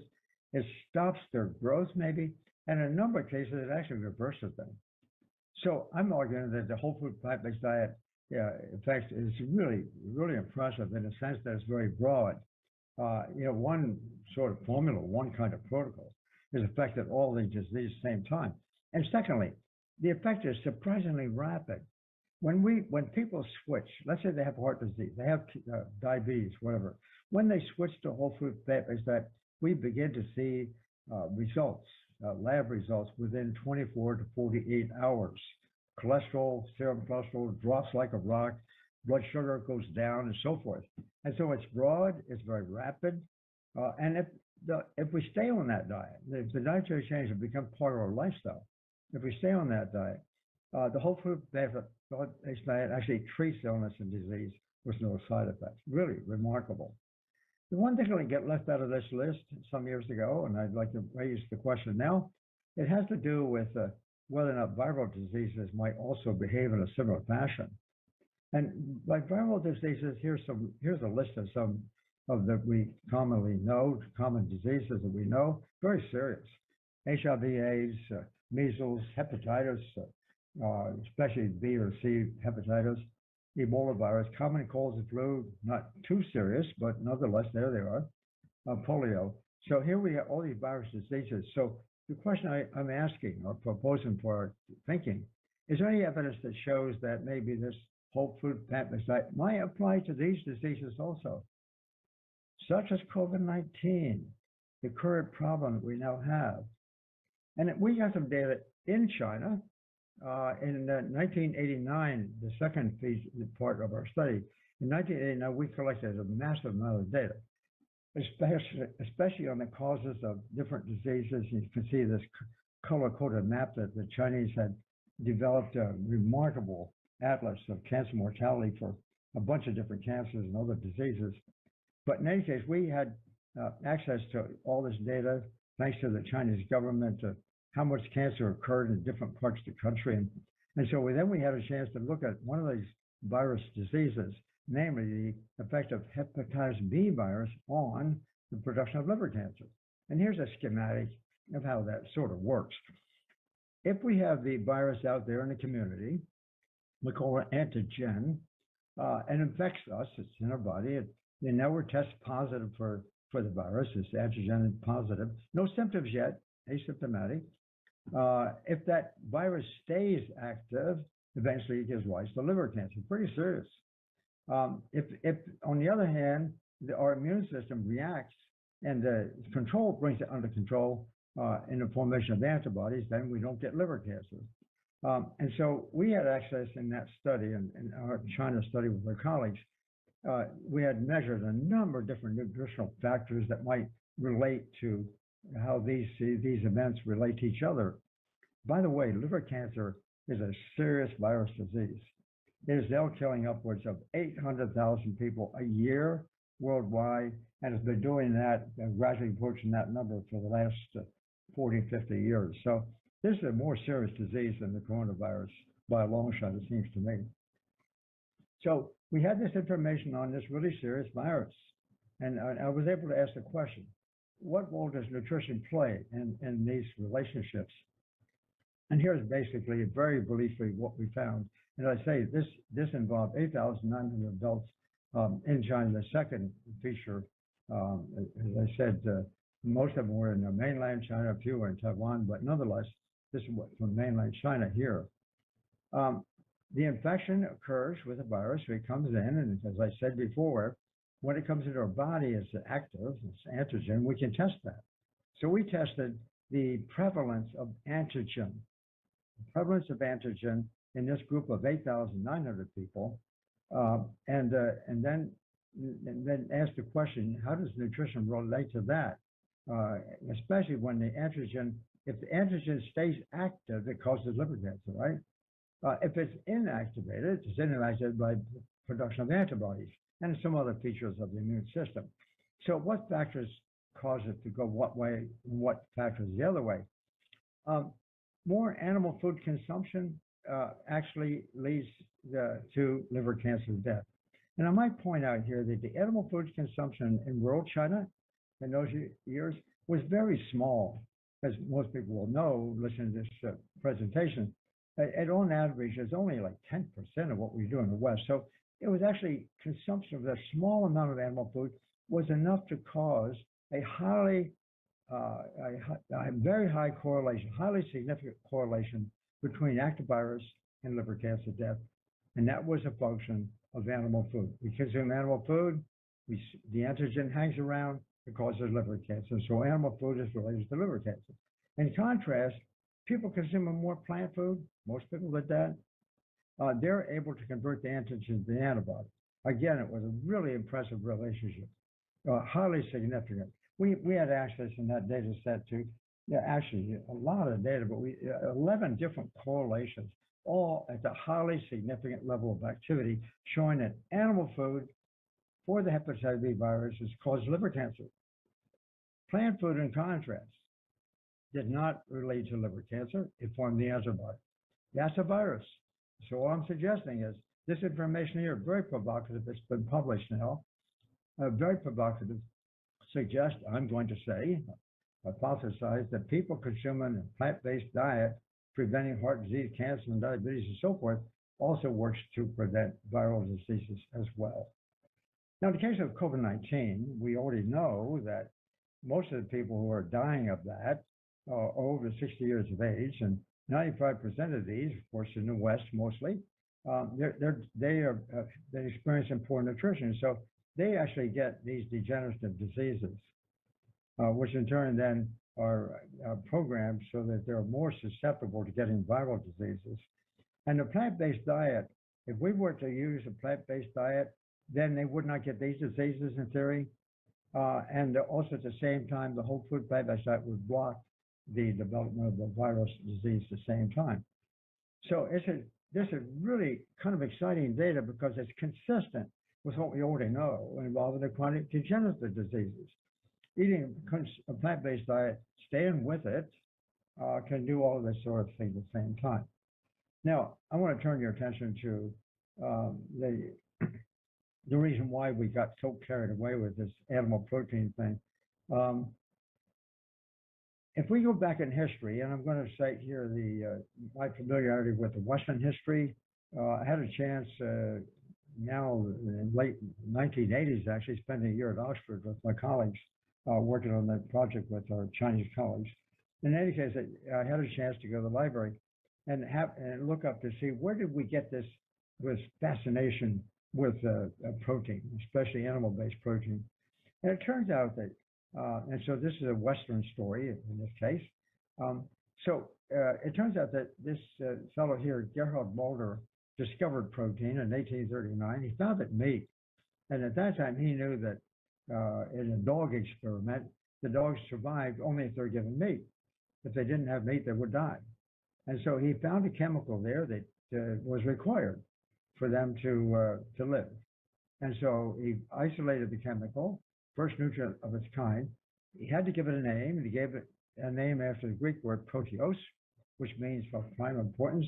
So Dr. Mulder at that time already was impressed, as some of his colleagues were, that this chemical he had isolated was enormously important.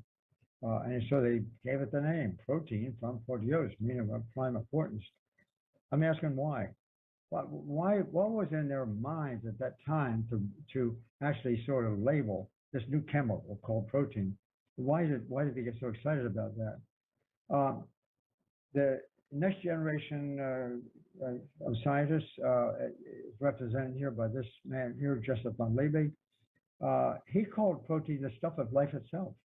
Stuff of life itself. In other words, the protein discovery from animal food. Later, it was found in plant foods, but I can't get into it here. The protein of plant foods did not do this and was not the same thing. So the protein in animal foods, it became almost worshipped. It was the stuff of life itself. Justus von Liebig is the founder, generally considered to be the founder of organic chemistry, as well as the agricultural chemistry that is focused on the use of fertilizers. That was his contribution to science. He favored what I call scientific materialism, which actually became the basis for Western medicine. In other words, scientific materialism is the case where we're looking at individual nutrients, we're looking at individual mechanisms, individual diseases, very discrete physical properties, if you will. And so that was his way of addressing the question concerning the relationship of the environment, food, so forth, to disease. That was the idea that led to Western medicine, focusing on the use of individual chemicals, individual mechanisms. And if we had a mechanism that was causing something, and we're pretty sure of that, maybe we can make a drug, okay? I want to suggest here, without getting into the details, and this I gained from my experiences in China, working with my Chinese colleagues especially, that traditional Chinese medicine, TCM, chose a different path. And this goes back to ancient times, 2,000-3,000 years ago, as we know, for sure, at least it may be before. So the whole Chinese, traditional Chinese medicine idea that I was becoming familiar with in early 1980s, working with my Chinese colleagues, was I really became fascinated with that. What's the difference between that and, let's say, the Western path? So that the Western, the TCM path, did not focus on this reductionist idea. They were more inclined to focus on a holistic idea, everything working together.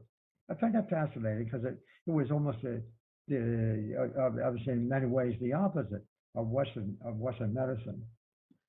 I won't say more about that, but let me just now draw to your attention our fascination in Western countries, in the United States in this case, our fascination with this protein. We are so fascinated with it. It's led to all kinds of problems, I'm going to say.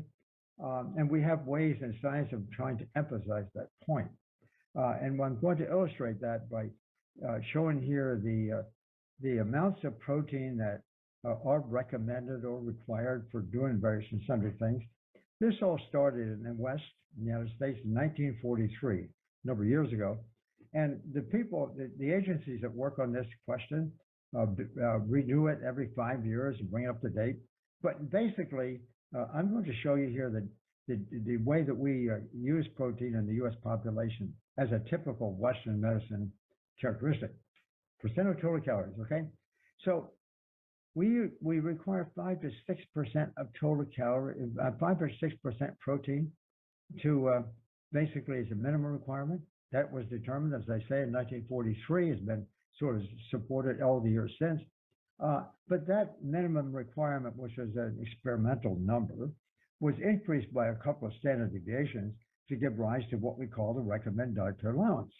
That turns out to be around 9-10% of total calories.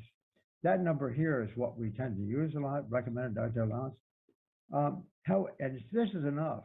This is enough, according to statistical clarification and ideas, this is technically enough to meet the needs of the population to consume around 9% and 10% protein. Unfortunately, in the United States, and these are the data I'm using here in this case, this is Western medicine once again, the amount of protein we consume as a population of Western medicine ranges here from around 11 or so percent up to 22, 23%. 95% of us in theory are consuming protein in that range. And 75 to 80% of this protein is animal-based. So in the West, and this is typical of Western medicine, in the West, we are consuming a diet that is rich in protein, number one. Number two, 75 to 80% of that protein is animal-based. So you can make the judgment. We're consuming diets rich in animal-based foods. By the way, I should tell you, whole plant diets, whole food plant-based diets, they provide all the protein we need. In fact, they provide the ideal kinds and amounts of protein. We do not need to consume animal foods in order to get the animal protein. That's a myth. We certainly don't need that. The whole food plant-based diet does a much better job and provides the right amount. Now, plant-based diets can have up to 15, even 20% protein perhaps, but that's different. That kind of protein, it comes along with the consumption of all the antioxidants and complex carbohydrates and so forth. So that's immaterial. That kind of protein is helpful. It's not hurtful. In contrast, when we're consuming it from animal foods, it's a different story. We don't get the antioxidants, as I said before, like we should. Now I want to bring you back to the slides I showed before. Up in the right-hand corner, you'll see these little pictures of some of these slides, these regression lines for these different diseases. Those increases that we saw, those later regressions that we saw for these different diseases, I'm going to superimpose it right here. This is the range where we see increases in the chronic degenerative diseases. And also, I'm going to suggest too, in the viral diseases as well. This is what we see, these increases in diseases occurring right within the range that we are, in fact, using in Western countries. So in Western countries, when people consume higher and higher and higher levels of protein here, they get more and more disease. And there's tons of data, all kinds of data, to show the increase in heart disease rates, cancers, and so forth that occur with increase in consumption of protein. So as I said, 9–10% of protein is enough. We don't need any from animals. We can get all of it from plants.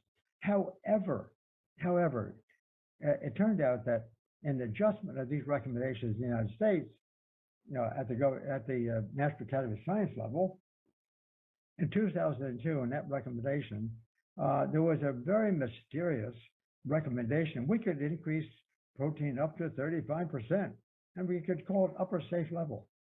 In my view, that was nonsense. That was total nonsense. But they stuck it up there because that really then enabled all of us to think, U.S., Europe, wherever in the world, enabled us to all of a sudden believe that we could consume all the protein we could get. Now, we could consume it all from animal foods, if you like, and that would be enough to a safe level. That is total nonsense because that 35% figure here would just, you can see this, compare this line here with that line, is just ridiculous. So why? I became concerned about this. I've been on those committees myself. I was not on this committee. I checked with a couple of colleagues on this committee. I said, why did you conclude this 35%? It makes no sense. They had about a 1,100-page report, by the way. I started looking at the report. The committee did not actually produce this number. Committee did not conclude this. Instead, this number came out in a news release from the leaders of that organization at the time, where corporate interests held the day. In other words, the director of that particular group at the time was a consultant for, let's say, the animal foods industry, and a couple of other people. And so what they did, they took the committee report, and then after the committee went home and they weren't involved, they made a news release. And they said the committee went to 35%, which has had an enormous impact here in the West.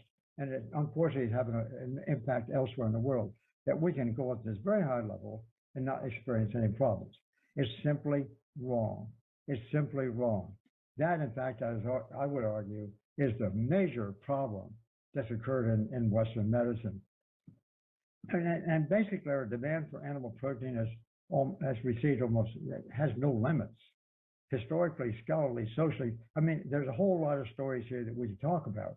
But somehow our reverence, our belief in animal protein as absolutely essential for good health is wrong. It's simply wrong. And it's causing a lot of problems.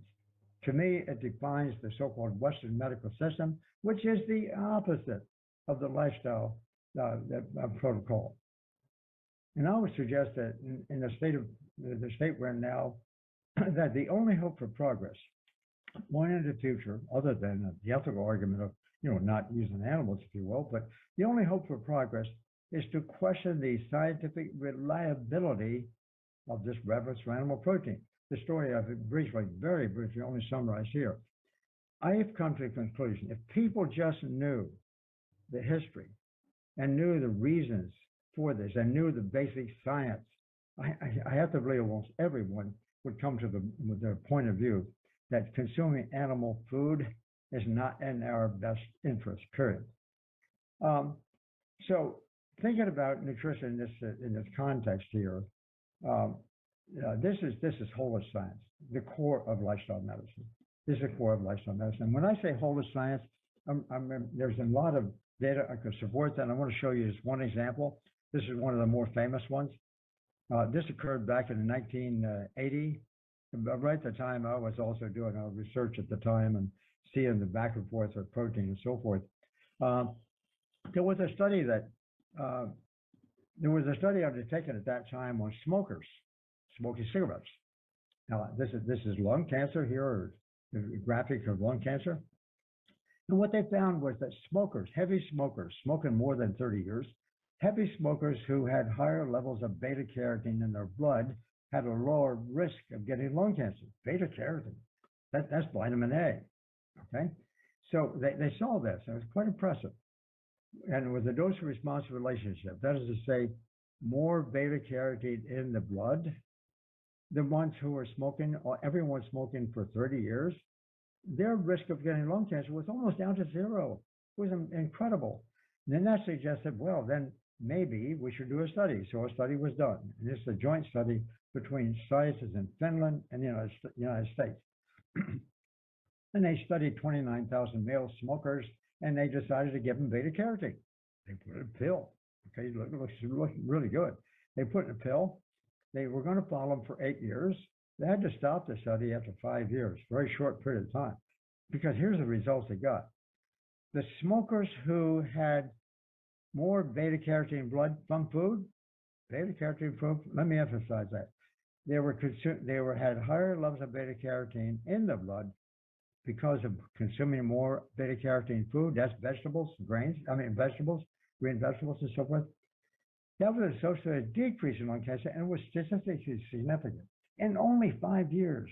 That was really impressive. Consuming the food that contained the beta-carotene decreased lung cancer risk. In contrast, the people who were given the same amount of beta-carotene, more or less, they actually had an increase in lung cancer, again, for a short period of time. So here was a distinction. Beta-carotene in food does a good thing. It's a good nutrient. It's an antioxidant. It's a precursor for vitamin A. Beta-carotene as a supplement by itself increases lung cancer. Nothing could be more short. I mean, that was a really, really impressive study. That was at a time when I was in the laboratory working with a protein thing and looking at other nutrients too at the same time. It really had an effect on my own thinking. And that's when we started the China studies, as a matter of fact, too. This idea of consuming nutrients in the form of food, I call lifestyle medicine. It's holism. That's what it is. Things working together. And it's not one nutrient, as I want to emphasize. It's a whole lot of nutrients, over hundreds, thousands, all working together to create this response. That's nature talking, that's the way it works. In contrast, Western medicine didn't follow that model. Western medicine is all about reductionism, using one nutrient at a time, talking about one mechanism at a time. Maybe we could treat it. One disease. That's Western medicine. One. Just focus. And this here was the first study that came out that really caught my attention because it showed that's not true. That holism, lifestyle medicine, where you're talking about the consumption of whole food, we get marvelous, really impressive results. Diseases being prevented, we can actually cure and reverse diseases and so forth, and we can do it on a very broad scale. So I want to summarize then that reductionist Western medicine, if you will, we talk about it in the context of one disease, one cause, one mechanism. That's history, millions of studies almost. We talk about targeted drugs where the side effects are common. You'll recall I talked about that the side effects from prescription drugs is a fourth leading cause of death in the United States. So the whole concept of trying to target drugs for specific endpoints, which have been emphasized as being really a good way to treat illness, no, it's not. No, because when the drugs are given in that fashion, and I don't have a chance to get into that here, when they go to target one endpoint, then it goes through all the cells to do all the other things. A lot of side effects are common. This is why holistic nutrition. Nutrition is a holistic concept. All the nutrients working together, like a symphony. This is why nutrition is not taught in reductionist medical schools. And it's why nutrition is not even considered a medical science in the Western tradition. So nutrition has been left out of the Western tradition. Instead, we work on one chemical at a time, whether it's one nutrient at a time, one event, or one drug, or one disease. We just are caught up, and then we only just treat disease at the end of the day. If we were to understand nutrition as a holistic concept, just nature at work, and work in that way, then we see marvelous effects that are that's superior to the medical model that we follow. This is why experimental nutrition research. This is my community, experimental nutrition research. This is why we focus on individual nutrients, thinking we're going to get the answer. As you heard my comments here just briefly, I learned there's a very different way of thinking about nutrition. It's everything working together, and that is lifestyle medicine, when we eat food that way. This is also, by the way, of the 29 institutes of health that we have at the National Institutes of Health. On the 27, there's not one called nutrition. We just ignore nutrition. We talk about individual nutrients, individual mechanisms, individual diseases. This is why the public is so confused about nutrition. And we're making no progress. We're making no progress. And Western medicine is just really I mean, there's some good things about Western medicine, I have to confess, maybe in the short run. But in reality, it is not the kind of way that we can go forward to create a healthy nation, a healthy society. It's just not going to work. Excuse me. So once again, the chart I showed before, holistic nutrition, multiple nutrients, multiple mechanisms, multiple diseases, multiple health, nutrients and put them in pills and stuff like that. It makes no sense. Eat the food, whole food, and basically eat plants. Eat plants. Just two ideas, really simple. It's easy to follow.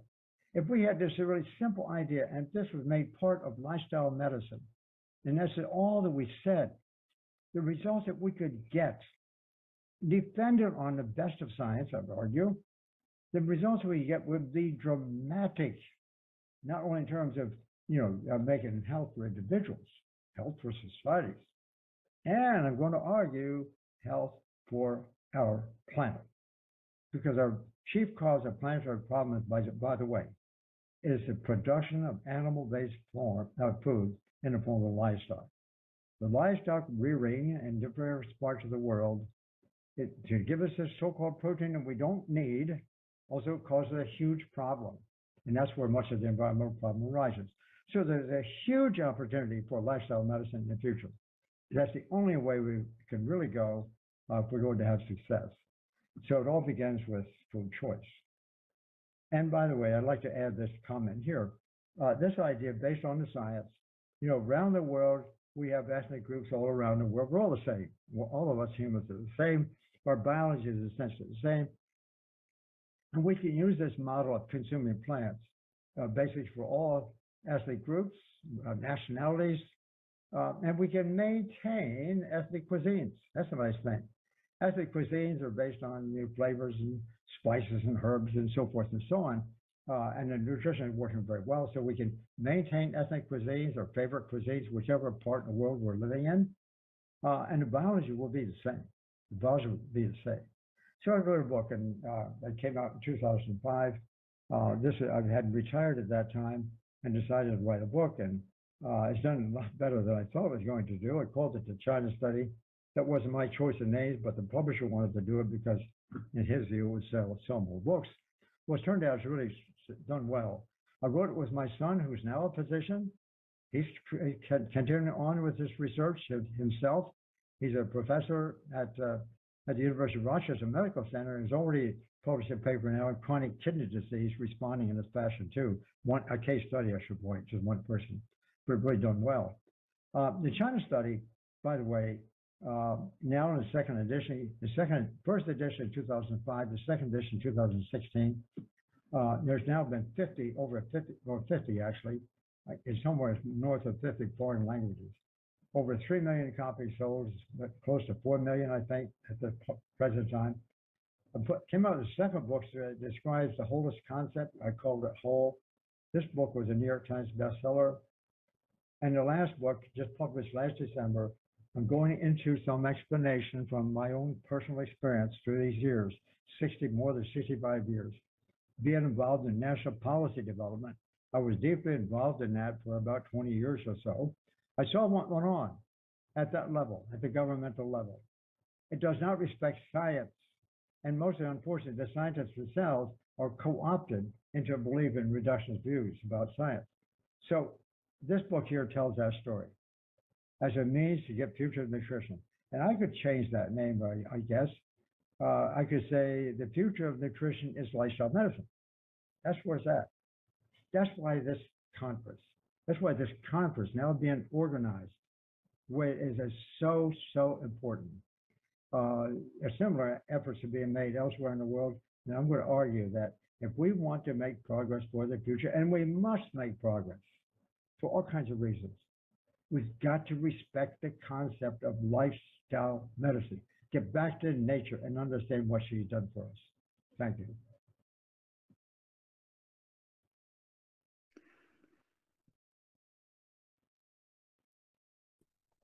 感谢坎贝尔教授的精彩演讲啊，坎贝尔教授最后的发言振聋发聩啊，他说营养学的未来是生活方式医学啊，让我们也期待我们的生活方式医学更加大放异彩也期待坎贝尔教授的新书。现在马上周金博士为我们连线坎贝尔教授来进行我们精彩的互动环节。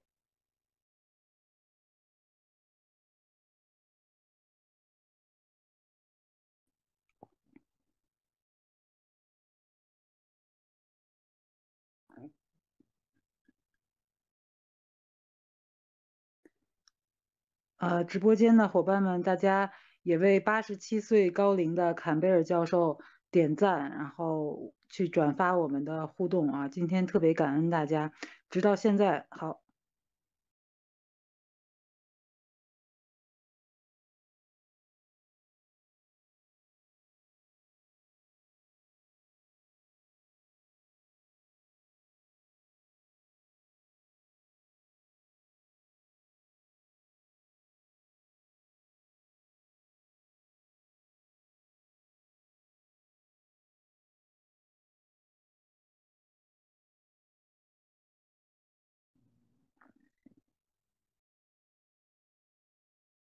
博士那边没有声音。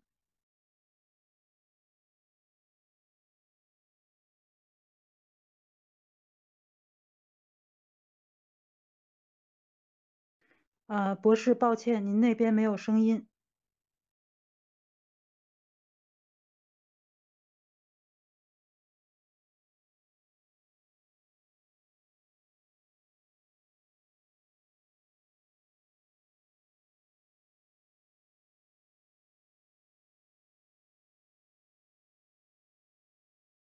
请大家稍后啊，然后我们那边周金博士正在为大家连线，正在调整，请大家稍后。因为我们是现场为大家连线远在美国的这个坎贝尔教授，然后中间还要跳。好的，可以了，可以了。可以了啊，可以吗？能听到您的声音，教授。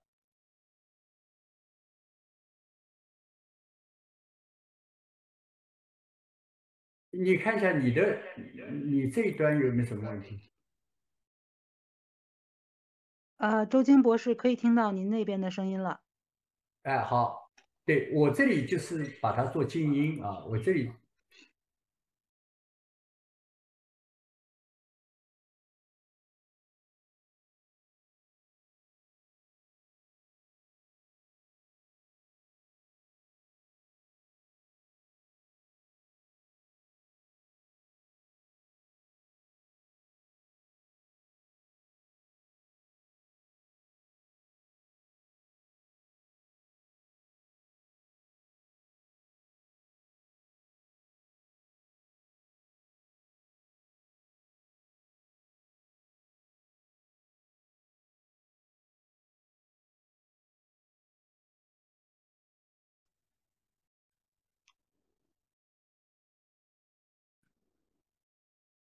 请大家稍后啊，那个周金博士那边还在调整。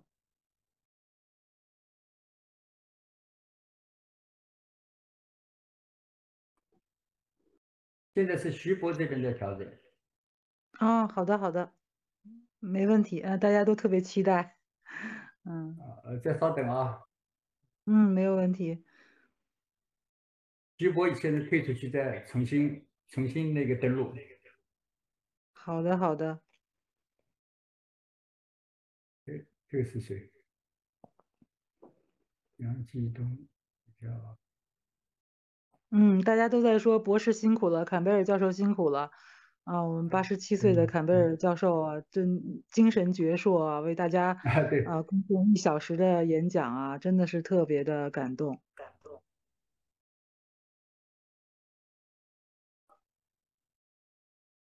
他还没上来，那个徐博还没上来，稍微等等啊。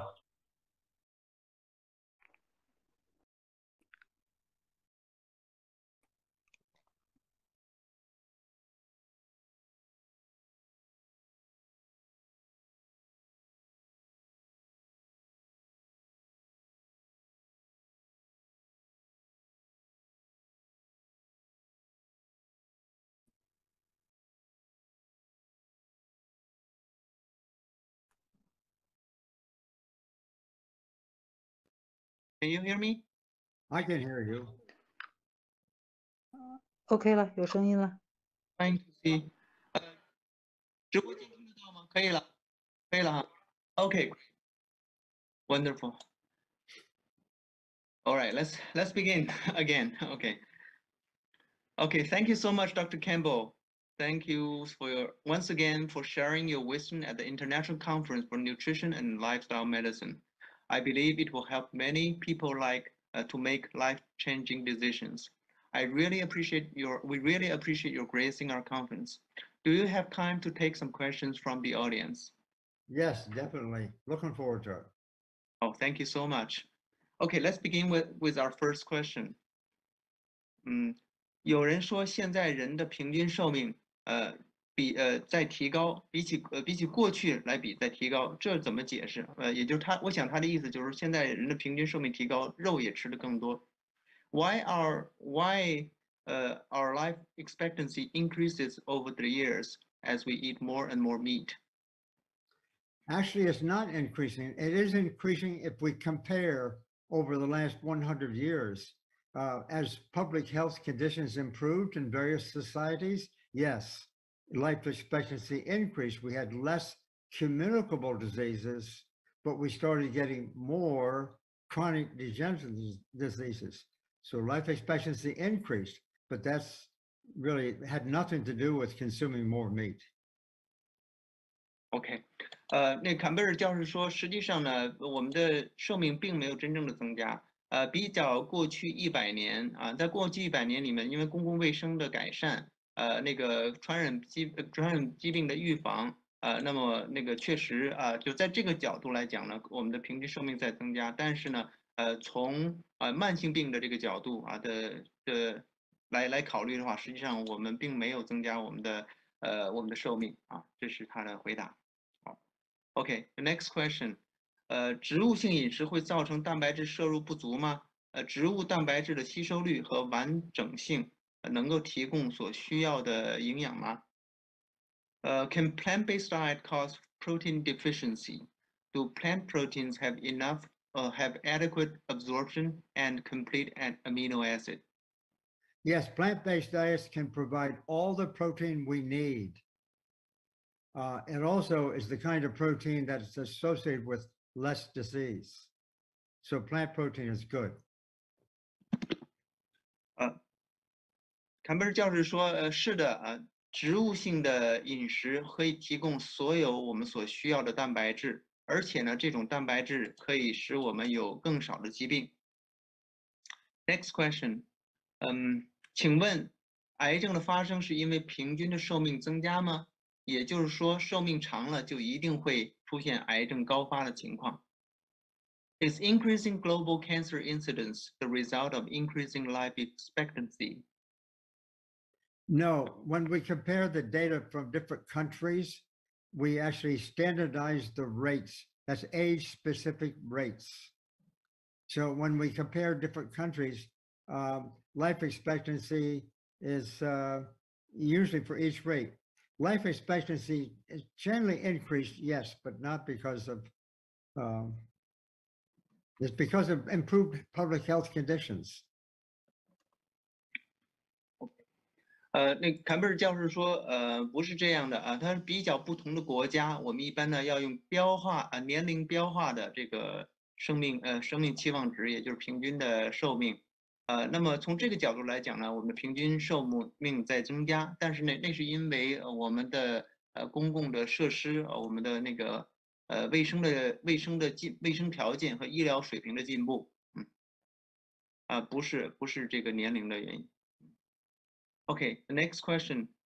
请问生酮饮食对于抗癌和健康有什么帮助？Is the ketogenic diet beneficial to cancer patients or healthy individuals? In the short term, yes, we see some benefits because it reduces body weight. But in the long term, no, the ketogenic diet is not good. Can you elaborate? Yes, the ketogenic diet is a diet that is very high in protein, especially animal-based protein. That causes a reduction in total calorie consumption that's associated with a decrease in body weight. It looks impressive, but in reality, we cannot stay on that because then it gets worse after that. But in the initial stages, we see some reduction in body weight, yes, but that's temporary. That's not good for long-term health. 那个坎贝尔教授说是，这个生酮饮食呢，可以短期的降低体重啊，看上去呢数据很漂亮，但是长期呢对我们身体是不健康的。他说，因为这个生酮饮食它的特点呢是高蛋白，尤其是高动物蛋白。那之所以减重呢，是因为它这种饮食呢，它是热量的减少，热量摄入的减少，所以这个数据呢在短期呢看着还不错，能够减重但是呢长期的话，它与不健康的这种健康的就是不健康的生命指标相关联。Okay, the next question. 消化道癌症和饮食习惯的关系大不大？少吃点肉能不能预防 ？Can eating less meat help prevent GI cancer? No, I can't say for sure. GI cancer is primarily related to an infection. It's usually associated with the consumption of fermented foods, and so eating less meat may decrease stomach cancer, but that is not the main reason for reductionists. 坎贝尔教授说不一定啊。那么如果是从那个胃癌这个角度来讲呢，就是如果我们吃比较少的那个发酵的食物，那有可能减少因为发酵食物所带来的这个感染，但是这仅仅是有可能啊。但是呢，总的来讲它是不一定的。But Dr. Campbell, could you explain a little more about the GI cancer, the whole the digestive tract, including the colon cancer and other aspects? Yes, for the entire GI tract, such as having colon cancer, for example, if we consume less meat, there is less colon cancer. It's very clear. A lot of data show that. And that really has to do to some extent of the effect of animal protein consumption, and usually high fat, on the bacteria in the intestine.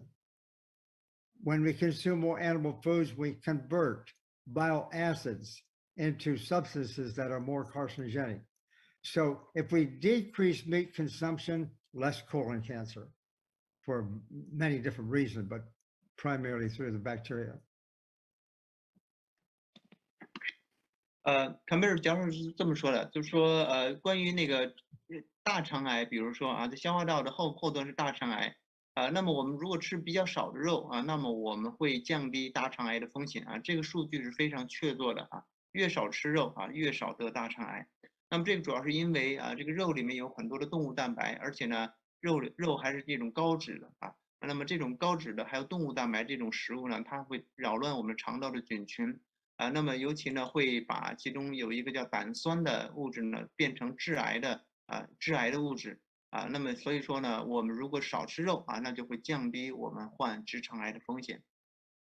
Okay, the next question. 癌症会遗传吗？能不能传染 ？Can cancers be inherited or transmitted? No, they cannot. They are not like communicable diseases. They cannot be transmitted. No. OK. 坎贝尔教授说不会的这个癌症它不是传染病它不会被传染它跟传染病不同。OK, the next question 肿瘤患者康复阶段能够尝试断食吗？Can cancer survivors try fasting during recovery? In my personal opinion, and I've had some experience with fasting, yes, it's possible because fasting really helps many different conditions.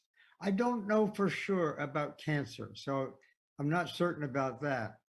But certainly fasting helps with a lot of other conditions in terms of helping to reduce disease prevalence. So it's my guess, yes, some fasting probably helps, but I can't be sure of that.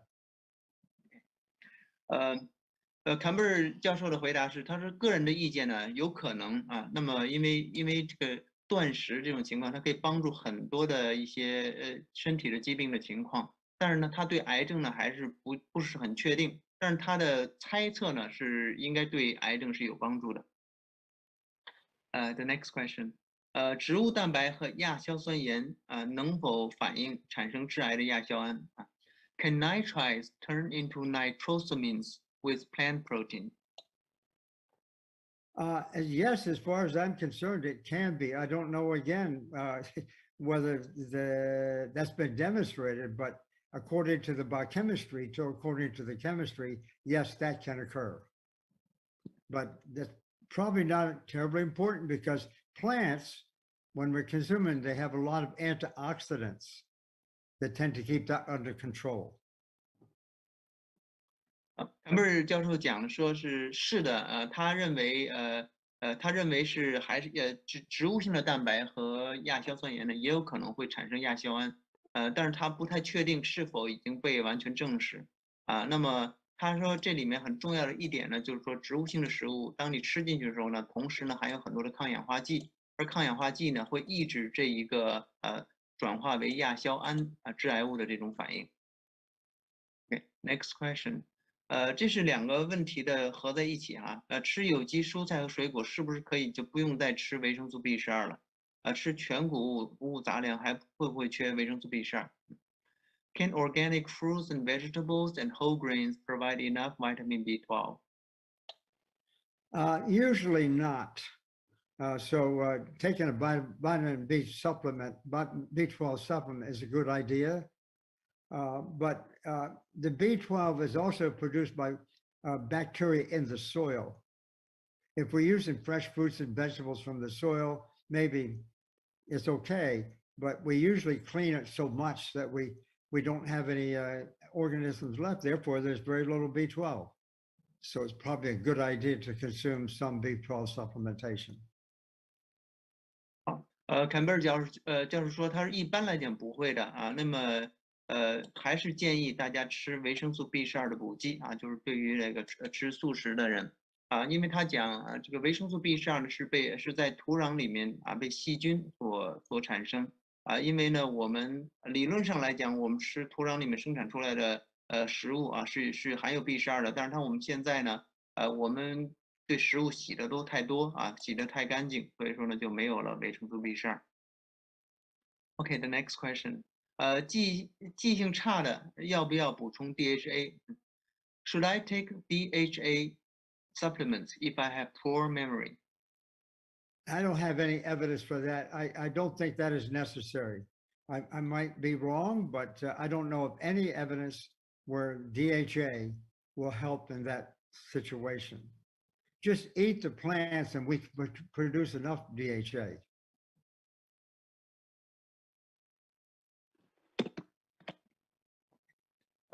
坎贝尔教授认为呢，就是他认为没有证据表示我们吃素食不吃植物的话还需要补充 DHA 他不认为我们需要补充 DHA 只要我们吃足够吃各种各样的这个植物的话，那我们就可以有足够的原料可以我们能够生产自己的 DHA。The next question.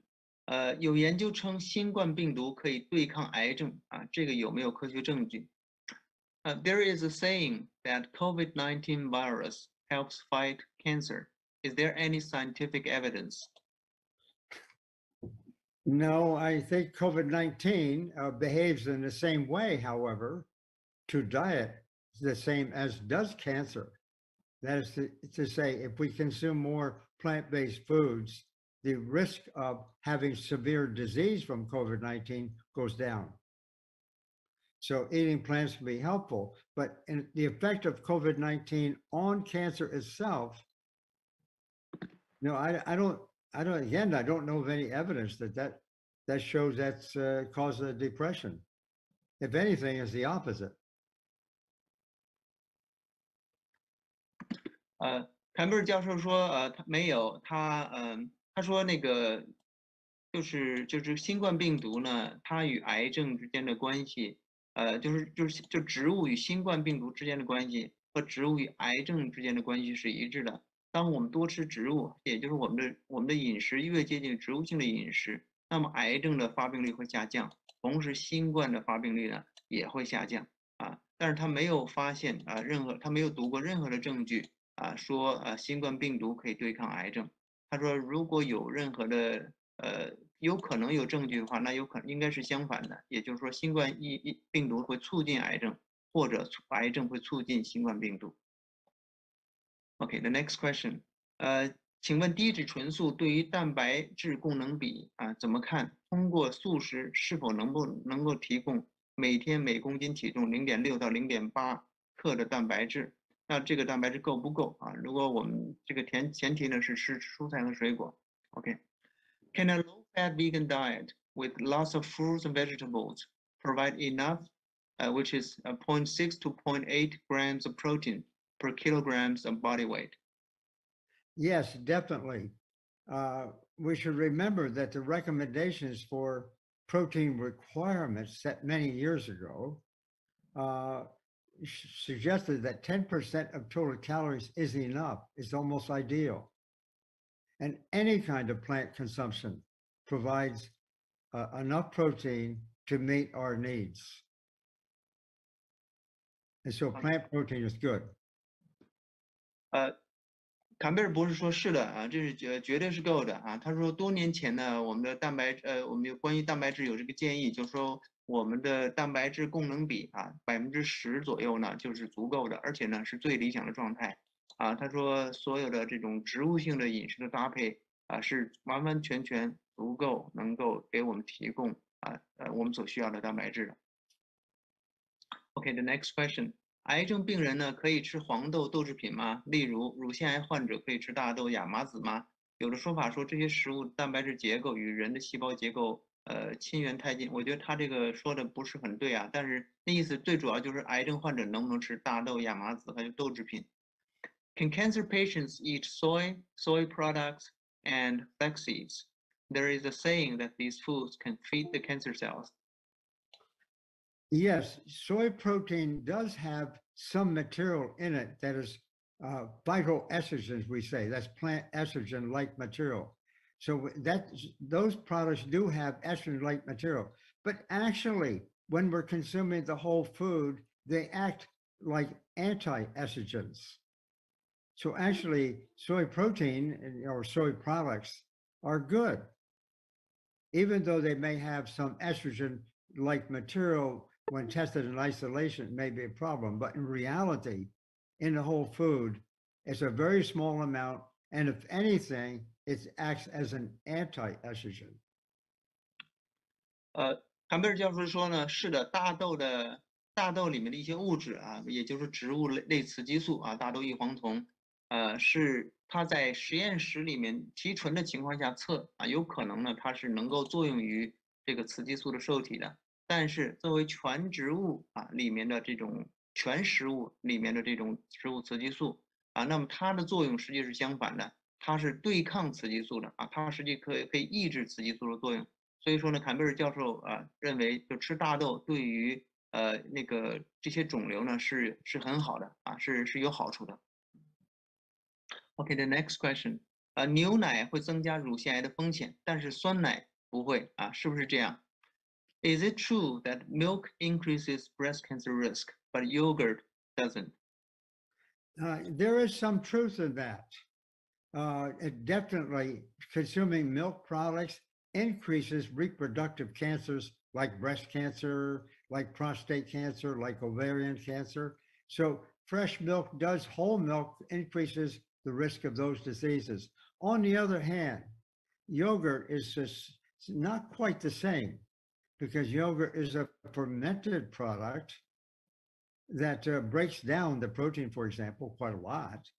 And so the evidence suggests that maybe it's not so bad as whole milk. So I can't say whether it's good, but certainly it may not be as bad.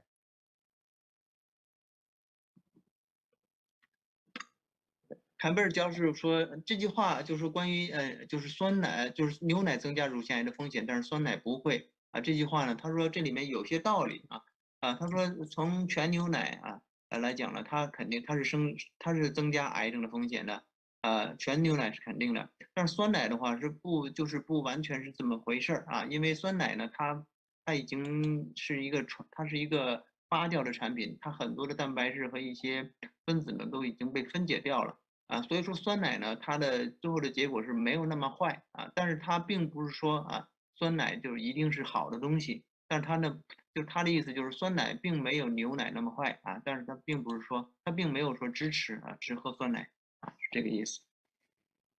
Okay, so Dr. Campbell, so here are most of the questions we have for you, but we may have a few more questions. Do you have time to answer more? Yes. Okay, great. So then I'll skip this into the next one.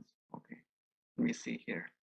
Okay, I feel low in spirit on a vegetarian diet, but energized when eating meat. How to overcome this? That's a very good question. I know that because I also was raised on a farm. I had to change my diet. I think the important thing to remember is that when we start consuming the sort of plant-based diet, and we allow ourselves at least a month or two, maybe 3 in some cases, our preferences for taste change. And then at that point in time, we start realizing the real benefits of the plant-based diet. And so therefore our energy goes up and we feel happier. And so I don't think the depression that occurs in the first few days, maybe a few weeks, I think that'll go away. I speak from personal experience as well as from professional experience on that. Dr. 坎贝尔博士说这是非常好的问题。他说他自己也是这样，在改变饮食后呢，有可能会出现这种情况，也就是感到吃肉有精神，吃素呢就没有精神，但是他说这个食物，这是你是在改变饮食这个过程中呢，是一个改变饮食是一个过程他说至少呢你在吃素的过程中，你至少要给自己身体一个月到3个月的时间，经过这么长的时间的话，你的口味呢会改变。但那个时候呢，你才能够真正的体会到素食的真正的益处那时候你会感觉到你吃素之后你的这个能量也会提高那么你在最开始1-2周的时候，有可能会感到有一些就是说等于感到没有精神、没劲儿等等，但这种感觉呢会逐渐的呢会没有，就会消失掉的是这样。Now, Dr. Shi, could I make one more comment? Yes, please. Yeah, and this is from personal experience. You might mention, of course, that I came from a farm. We ate lots of meat, we ate lots of dairy, and so I had to make changes also, as did my family.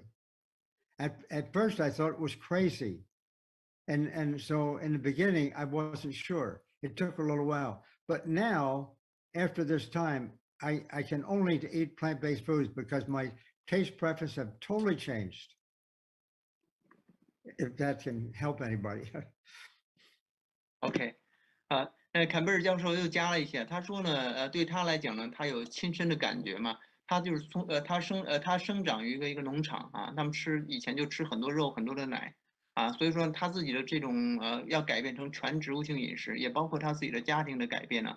他一开始他都觉得这么做的是非常的不理智，非常有可能是发疯了，一种不是一个正常的状态但是到现在他改到现在，他现在只能吃素而且他完全不能够再接受任何的含有动物性的成分了所以他说这是一个过程。Okay, the next question. 癌症中晚期的患者通过低脂纯素还能够恢复健康吗？ Can late-stage cancer patients recover through a vegan diet? I don't know. My wife had stage 3 melanoma. And so she was told to do certain things and she did nothing. She did not do the chemotherapy. She did not have the surgery to remove the lymph glands. And that she just total plant-based diet. That was 17 years ago. No problems. 坎贝尔教授说他不知道对于某一个人会不会，但是呢他讲他个人的他的夫人的那个情况。他夫人呢，曾经呢被诊断为3期的癌症，他没有经过任何的化疗，也没有经过任何的手术，现在还活得好好的。而那个时候被确诊的时候呢，是17年以前。Okay, the next question. 现在中国甲状腺癌高发，之前美国的纪录片中有看到素食后逆转甲状腺癌避免手术的案例，请问甲状腺癌在实现低脂纯素饮食需要注意些什么？有什么建议可以帮助甲状腺癌疗愈甚至逆转？我这个给他What special attention should a thyroid cancer patient pay on a low-fat vegan diet? Oh, this is a very clinical question. I'm not sure. Again, I don't have a specific answer for that. OK，就是坎贝尔教授他说这个太临床，他说他没有关于这个，他不能够回答这个问题。OK，the next question may be interesting. 请问怎样科学戒烟 ？How to quit smoking effectively without side effect? Well, it's one of those habits that's difficult to stop, obviously, because we're used to it. And when we stop, we feel side effects, that's obviously. But still, it's important to stop. The side effects will go away. In other words, I guess I'm saying we have to have a mindset. We have to have determination that we get past that stage of the side effects and everything will be fine. 坎贝尔教授说，这个是不容易就是这种习惯呢，确实是不容易改的，因为我们已经很习惯了但是呢，而且你如果一停的话，你就一定会感到一些副作用这种情况。但是他说我们需要有这种意志力必须要有意志力。当我们有这个意志力过去了最开始的这个有副作用的这个阶段，那么这种瘾呢就会走所以他就强调我们必须自己是非常坚决真的要改这个意思。The next question B12超标会引起癌症吗？Can a high vitamin B12 level lead to cancer? No. I don't have any. I don't believe that's true. No.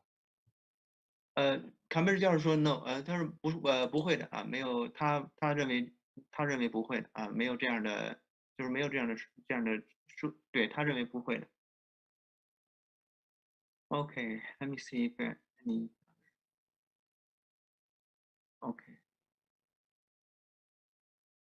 Okay, one last question, Dr. Campbell 熬夜会得癌症吗？ Can staying up at night cause cancer? I'm sorry, can you repeat that again? Can staying up at night cause cancer? Staying up. Yeah, I know. I don't have any evidence for that again. I mean, I never heard that suggested before. I don't think so. 坎贝尔教授说他没有证据来说这个会导致癌症，他说他不认为会。Okay, Dr. Campbell, thank you so much for answering our questions and there's a lot of feedbacks in the chat rooms and they really appreciate your taking time and to answer the questions, and also they really commented a lot on your love and also spending time and your state of how can I say high spirit and your healthy state. They really comment a lot on that. Thank you so much, Dr. Campbell. Thank you very much. Thank you. Really appreciate it. Yeah. So we are really honored to have you here, and in the future conferences, I hope we'll have opportunity to invite you again to have face-to-face interactions with our audiences, even online. By the way, I'm very impressed with your own personal journey. You obviously you speak two languages. You know the science, I'm sure, quite well. You know the medicine and so forth. And so it's just that kind of background that you have can be so valuable. and I think in translating information back and forth between, let's say, East and West. So I want to congratulate you personally for your. Thank you so much. Thank you so much, Dr. Campbell. We really, we are very honored to have you, and we really learned a lot from you. And each time we see you, really, we see we see an old friend, and we really. I wish next, because last time I saw you, it was in a conference in the U.S. But I wish sometime can see you here in China. Yeah, that would be nice. Okay, thank you again. Appreciate it. Yeah, thank you so much. And yeah, good morning. Okay, good night.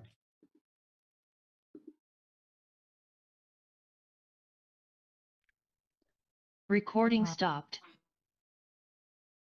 无比精彩的问答啊，看的我们真的是特别的感动啊！稍等一下，博士回到我们的这个菲尔玉直播间啊，我看看博士回到直播间为我们致这个闭幕词啊，真的特别感动啊！看着刚才这个博士和87岁高龄的坎贝尔教授啊，他们睿智的互答啊，然后坎贝尔教授也是对博士在这个两国之间进行的这种科学的交流给予了高度的评价啊，真的是特别的感动啊。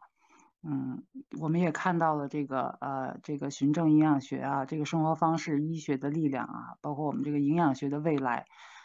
我现在其实特别期待特别期待坎贝尔博士的新书的中文版的发行啊，让我们一起然后期待以后有机会再去聆听这些这个专家学者啊，这些他们把这个无私的把自己的所有的研究结果啊，他自己的这些经验分享给大家啊，特别的感恩。好，我们看看博士有没有回到我们的直播间。请大家稍后。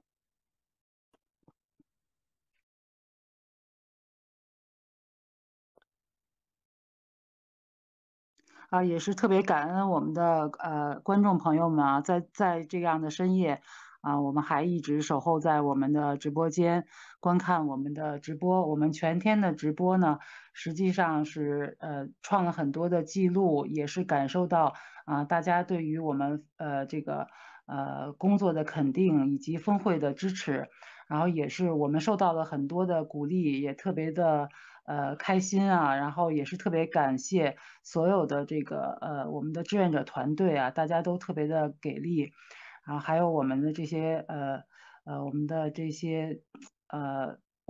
嘉宾们啊，他们真的是把自己的所学所知啊都分享给大家，然后也希望其实大家可以去尝试啊，其实最大的利益是我们听了以后，然后我们去积极的尝试，然后我们才能够看到这种真正的改变啊，这种神奇的效果会发生在我们每个人的身上啊。其实改变的钥匙就像刚才就是他们讲这些大咖们他们讲到的，其实改变的钥匙就是在我们自己的手中啊。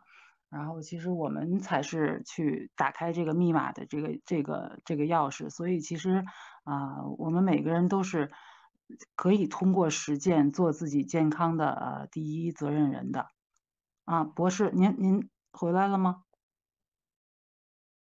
好，大家稍等一下啊，我们博士他刚才因为是在其他的直播间来去跟坎贝尔博士的这些外宾们去同声传译，然后他还要再重新登录我们这边的直播间，请大家稍后。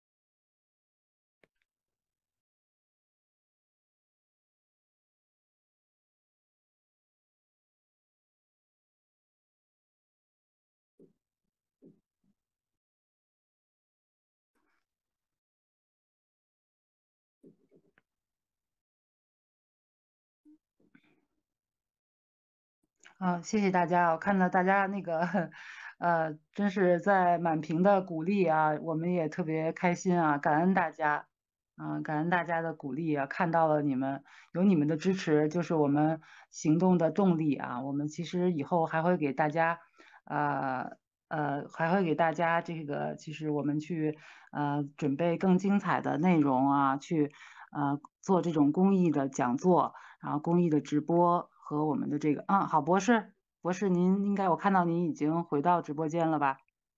那么下面就有请我们的徐佳博士为我们致本次峰会的闭幕词，有请博士。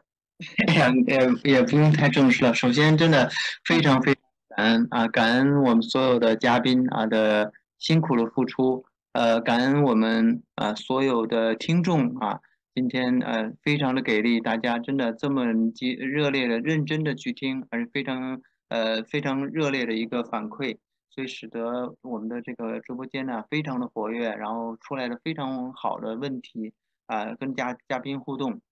那么更加感恩的话，就是我们背后非常辛苦付出的这么多的志愿者包括我们的非药而愈公众号的同事们，也包括我们直播非药而愈直播小组的同志们，还包括很多幕后，包括我们做翻译的同事，做字幕的同事把那个听的文字转化为汉字这个文字这个过程大家可能不知道，我们要这个4个英文的这个演讲，一共花了2个月左右的时间要准备所以说这个时间非常的很多的精力，而且所有的这一切呢，都是没有任何的报酬，完全都是大家的这个爱心的付出，才能呈现今天晚上这么一场非常棒的演讲。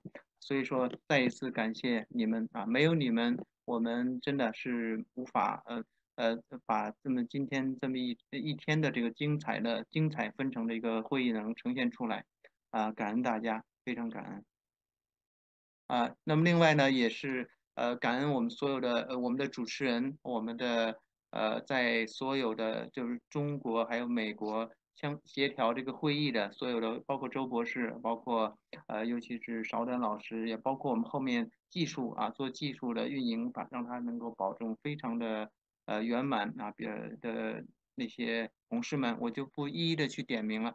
对了，还有一个更重要的就是我们这一次到现在为止已经有20万以上的点击量了，光今天到现在为止在不同的平台上加在一起这都和我们每一个分享者分不开，包括我们在屏幕前面的所有的伙伴们，还有所有的我们的班长学委，也包括我们的所有的听课的听众真的是你们太棒了所以我们有这样一场非常好的这种体验吧。明年我们将给大家带来更加精彩的会议我们期待明年相见再见